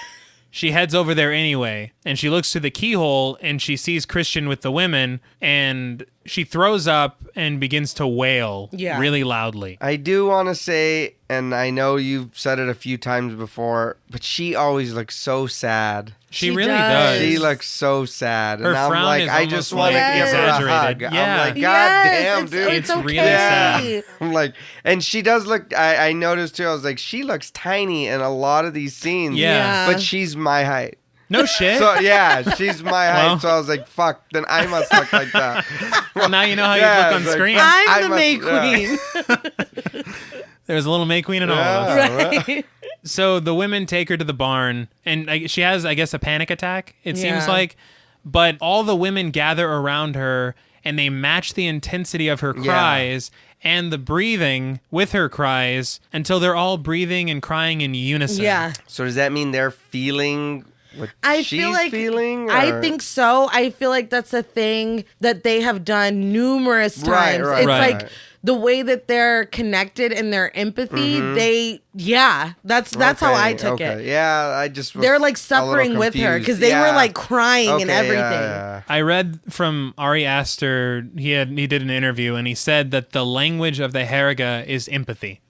Oh wow, I Oh, stumbled okay. ass backwards in Yeah, a row. so I mean, I No. mean, from all the stuff you see, it makes perfect Yeah. sense. But there's a cut to the bone house Yeah.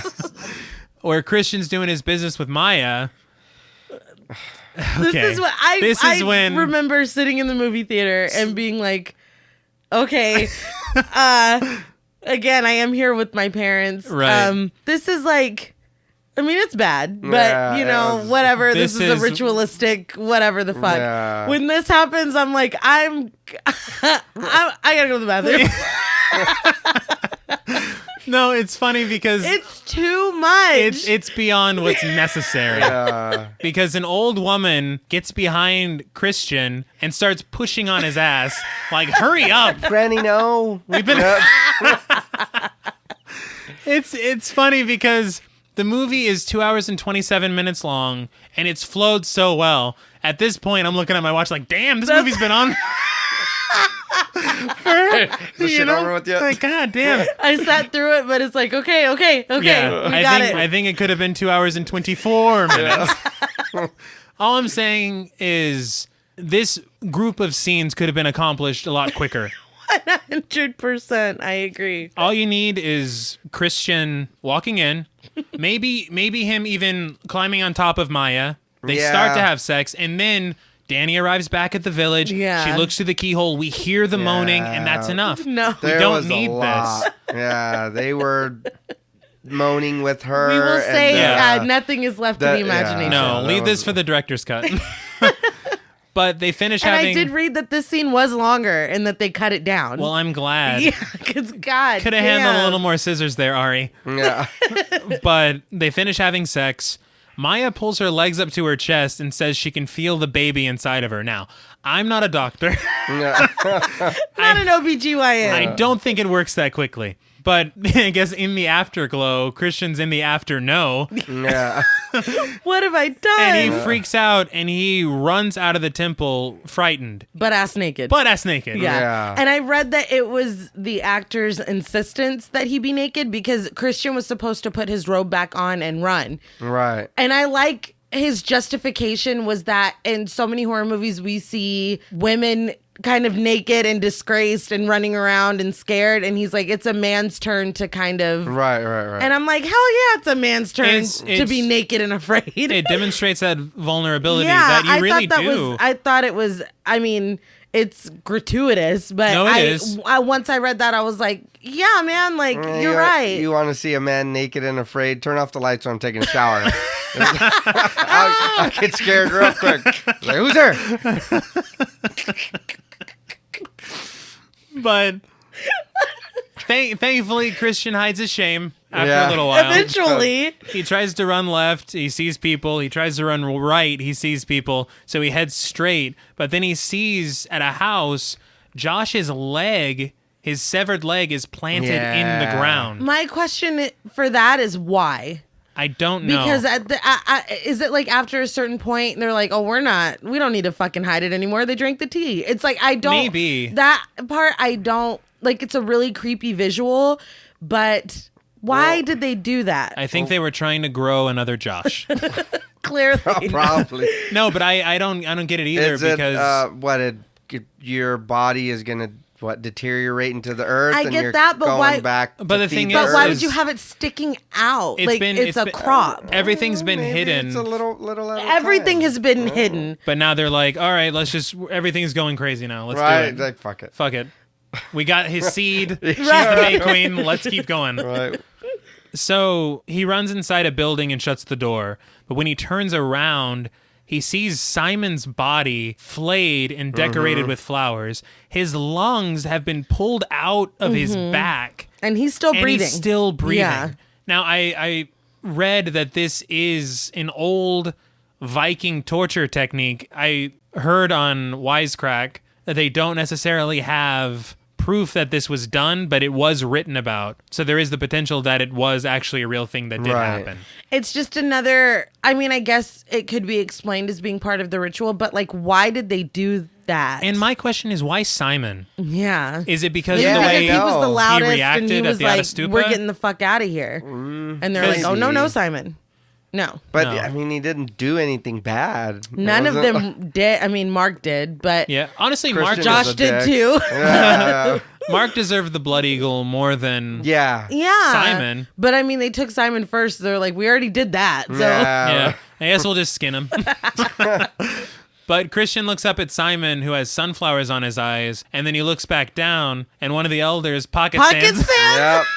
It's the same thing. I have it written right there. Yes. Pocket sand. pulls a Dale Gribble, and it's some kind of herbal knockout powder, and Yeah. Christian's done. They have to close his eyes. They do. These people never put up a fight. No, Like, I don't He understand ran. he tried. He got pocket sanded. You can't avoid that. that. But how did they the sneak slickest up trick on in the him? book. You're in like a chicken barn. You couldn't have heard him open the chicken door. barn. You know what I mean? I mean, yeah, and he it didn't just hear a seems like- word yeah, or it a just word. seems- He didn't hear no, a step. He didn't hear anything. But it just seems like none of them put up a fight. None of No. them, like we don't know what happened with Mark, but I'm sure it's safe to say he just let them kill him. I'm and take his sure thing. that he did. Yeah, You know honestly. what I mean? At least with I'm gonna Josh, go I with can Inga and understand. make it skin. They came behind him. Yeah. But like this dude, naked or not, if I hear a door open, I'm gonna fight. You know what I mean? Right. But he just turned Something. around right into it. He Pocket stood sand. there. Go ahead, my eyes Yeah. are open. You know? Thank you. But when he wakes up, he's seated in a chair outside and he can't speak or And move. a woman has to open his eyes yes, back that's, up. That's how Yeah, he's gone. he's out. But they're all gathered around a platform, and Danny is seated at the center, looking more flower than woman at this point. Yeah. And did you notice that Maya in the crowd has red in her gown now? Yeah. No. Yep. Yeah, And her- she's wearing her thing has changed. She's wearing red lipstick. Yeah, she's wearing she makeup. did. Like she looks very like it probably is now you've done this. Come here. Now you get to wear this. You're now at you the get to next have, level. Yeah. But makeup is not really a thing here. But she's made up. And she has red lipstick. She has a new gown. That is true. Nobody else is wearing Nope. it. Yeah. But Steve explains that for every new person sacrificed, they'll sacrifice one of the Herga as well. So you've got Mark, Josh, Simon, and Connie, the old Herga woman and man, and now Ingmar and Ulf volunteer themselves. Yeah. Steve says that a ninth sacrifice is up to Danny to decide. So it's between Christian and a Herga male who won/lost a lottery. Yeah. And this whole time Ruben is just sitting on a cloud-like structure, I don't know what that is, but I want one. painting Yeah, or right. doing his scripture or whatever. Yeah. And Danny and Christian look at each other, and we get these zooming shots between them, and Danny begins to cry. Right. So we don't see her make the decision. We don't. And while they're trying to decide, or before they leave the decision up to Danny, Pele is honored for his intuition. Yes. So is it like his intuition for bringing Danny to them? I think they said for bringing us our May Queen, Wow. Oh yeah. which is like, which will lead into my theory, Okay. which we'll get to in just a minute. So, is this the whole ritual thing? Is this for them to get into heaven, or I for think them to the ritual have is- babies? Or I'm like, I don't understand. I don't get it. the ritual, I still don't. it's for the summer solstice. Right. So all of this encompassing is basically to give them a prosperous summer. But that's, I think, the midsummer tradition. This is the every 90 years situation. Oh yeah, well it's even more than I don't Yeah. know. I That's tried. what I'm saying. I get the summer solstice thing, but it's like This what is extra this? stuff. Yeah, Yeah. what is this? have This to whipped do? cream Yeah. on top. What is What is happening? this? Yeah. But we see wheelbarrows carrying the corpses of the outsiders to the Yellow Temple. Right. We see Connie's corpse, which looks like she's been drowned. Yeah. She's wet and like bloated. Yeah. Mark's skin, because he's just a skin suit at this point, is stuffed with straw, and he's dressed like a jester. The fool with skin. Exactly. He lived his the Yeah. prophecy. The bodies are placed on stacks of hay inside, and we see Josh and Simon's corpses have already been brought inside, and they're kind of at a wall of their own. This is the yellow triangle building. Yes. We finally know This is what why this no is one for. could go inside. Yeah. The two old jumpers have had their bodies repurposed as trees, and they're brought inside as well. We then see an elder teaching children how to carefully disembowel a bear. It was the bear that was in the cage earlier. Right. And we see Christian is watching from his, I guess, wheelchair, and he's then put onto the table, and he's carefully placed inside the body of the bear. And then we smash cut to him dressed as the bear, basically in And the bear's corpse, inside the Yellow Temple with all the other bodies. Yeah, obviously he can't move, but his eyes look so aware. Oh, yeah, they're horrified. Yeah. It's the only time I feel bad for him. He got that cool bear suit, and then he I just, can't even appreciate No. it. yeah, He you couldn't- can't even enjoy it. He couldn't live like Yeah. Nicolas Cage. There's been a lot of comparisons to the original Wicker Man Right. film. This is the only one that you can compare to the new one with Nicolas Cage. But Ulf and Ingmar are given oil from the yew tree, and an elder claims that they're not going to feel any pain. It's the milk of the poppy. Exactly. He tells one that he won't feel pain, and he tells the other one that he won't feel fear. I think Ingmar won't feel fear, and the other one won't feel Ulf pain. won't feel Right, pain. something like that. So all the Herga are gathered outside as the mop-faced elder Yeah. sets fire to the temple, and the fire begins to spread. They start to chant in Swedish outside as the corpses, the sacrifices as well, begin to burn. Ingmar looks over at Ulf, who looks peaceful, and then he starts to scream. Yeah. Yeah, and the thing is, Ingmar looks afraid. Yeah. Yes. And so he wasn't supposed to feel fear, and he the other one wasn't wasn't supposed supposed to to feel feel pain. pain. So it's like, is this kind of telling us that this was all a lie? I think so. And that in their last moments, they're like, fuck, none of this is true. Yeah. That was just, I feel like a really like subtle moment to be like, haha, you know? Yeah. Which is kind of messed up because they don't get to be like, hey guys, it's No, not no, real. Yeah. I changed my We mind. are burning alive. No, yeah. But the Herga reciprocate their screams of pain, and they cry with Of them course. very, very, very Violently, yeah. dramatically.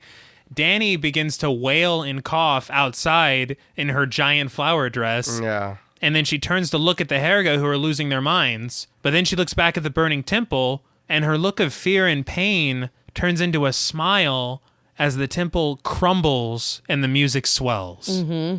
And that's the end of the film. So, what did you guys think of Midsommar? I'm still completely lost. Really? It's just the like I said, the rituals and all that and whatever they were doing. I don't. What is this for? Like, I'm still trying to figure out what it was. If I'm Right. being honest, and I do like this movie, I feel like it's a really great movie. For as long as it is, I feel like we could get a little more explanation.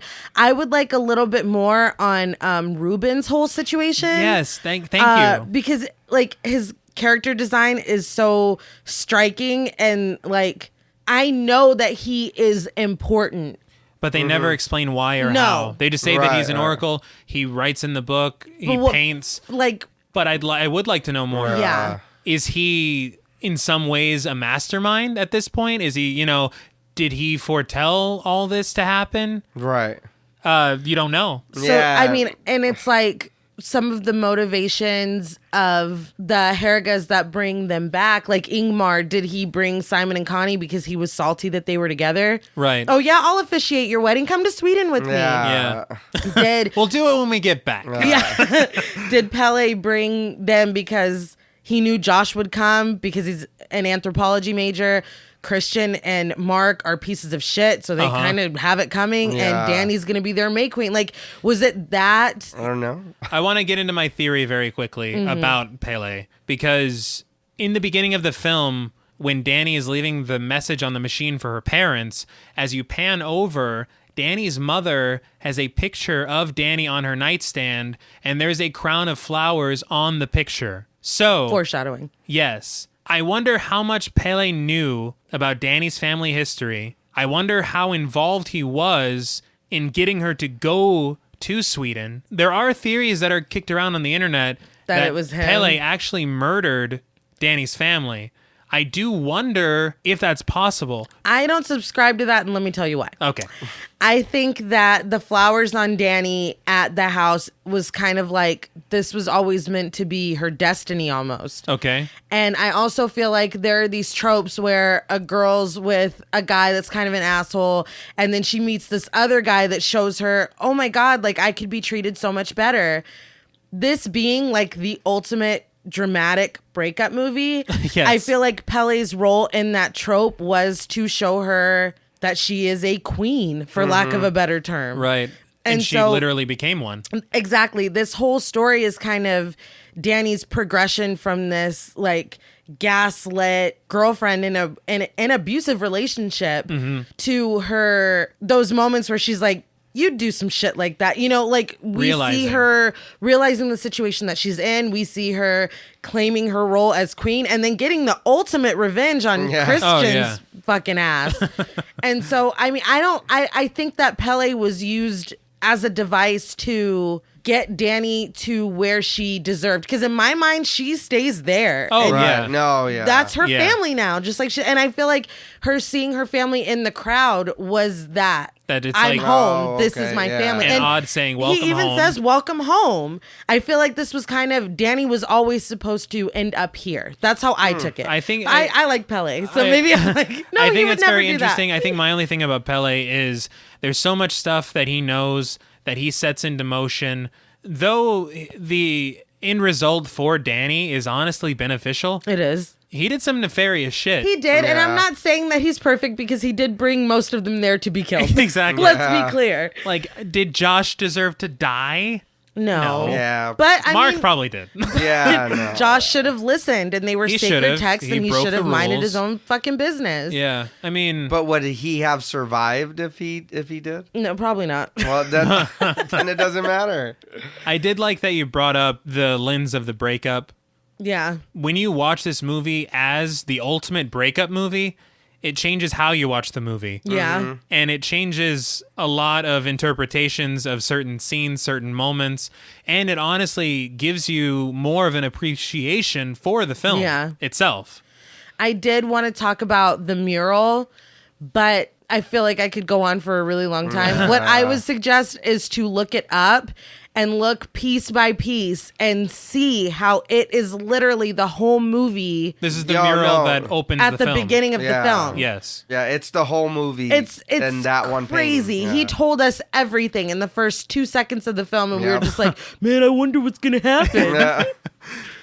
But I think your question was, what did I think of Midsommar? Yes. Yes, it was. Obviously, I have a lot of thoughts about Midsommar. I think it's a great movie. It's not a perfect movie. No. And like I said, when we had seen it, we were a split group, and every complaint that Dad and John Paul had, I was like, all right, That's like I fair. can see that. You're not wrong. You're not wrong.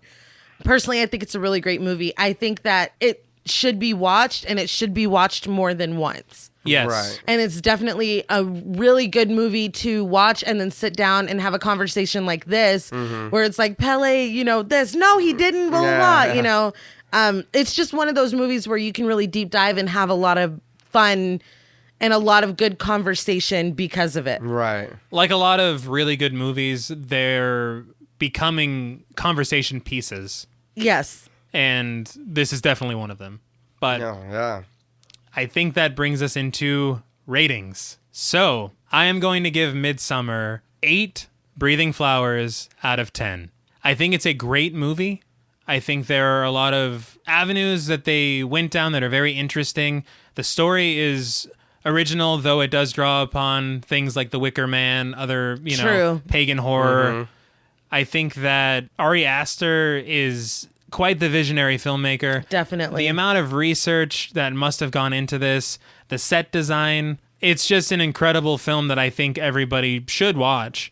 Unfortunately, everybody, of course, is going to say, well, do you like Hereditary more or Midsommar? Because this man has 2 films out. Yeah. And it's an unfortunate question to be asked. I do like Hereditary more as a film to watch, but Midsommar is kind of a special movie. Yeah. And I do think everyone should go to see it.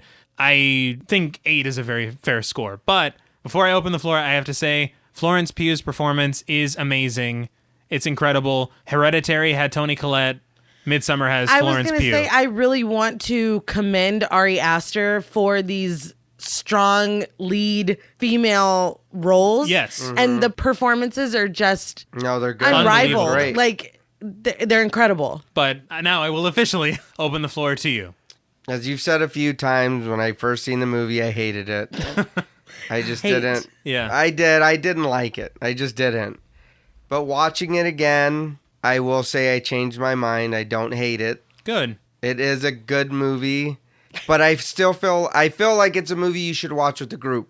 Okay. You know what I mean? Like like people come over and hang out. Just But not your parents. Yes, just not your parents. Yeah, not your parents.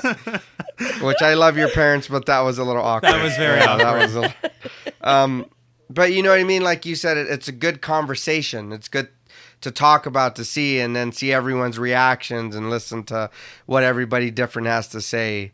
For me, I don't hate it. I do like it. Mm-hmm. I'm going to give it a 6.5 breathing flowers. Okay. And it's not, I don't think that it's just like an average movie. I think it's above average, and it is good. It's got a lot of good shots. The outside, I love the wilderness, all that. Yeah. You No, know what I it's mean? That's beautiful. great. It's incredible. And like I said, watching it the second time, I noticed a lot more stuff, and I appreciated it a little more.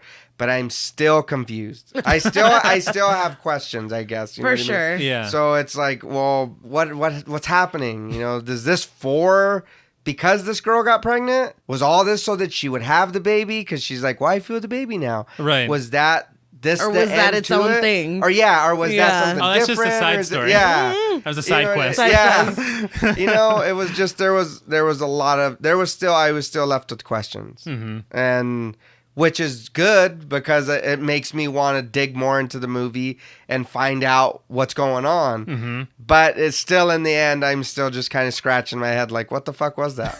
You know what I mean? It's like, what's happening? Right. Nay? All right. I had an initial score in mind, and I think that the conversations that we've had has made me add on just a little bit, just half a point. Okay. Because I feel like we all watched the same movie and we all took away different things from it. Fair. And that's from 3 different people. But myself, I've watched it 3 times and I have noticed different shit and had different takes on it all 3 times that I've watched it. So for that reason, on a scale from 1 to 10 breathing flowers, I give Midsommar 8.5 breathing flowers. Damn. I gotta give props. I respect it. And that's very fair. Every time I watch it, I feel different about it. Yeah. I could watch it next time and I could be right there with you. Yeah. It could just Yeah. keep going up. No. Ari Aster's like, watch it 3 more times. Yeah. Well, that's all from us at Pod Mortem. What would you rate Midsommar and what should we watch next?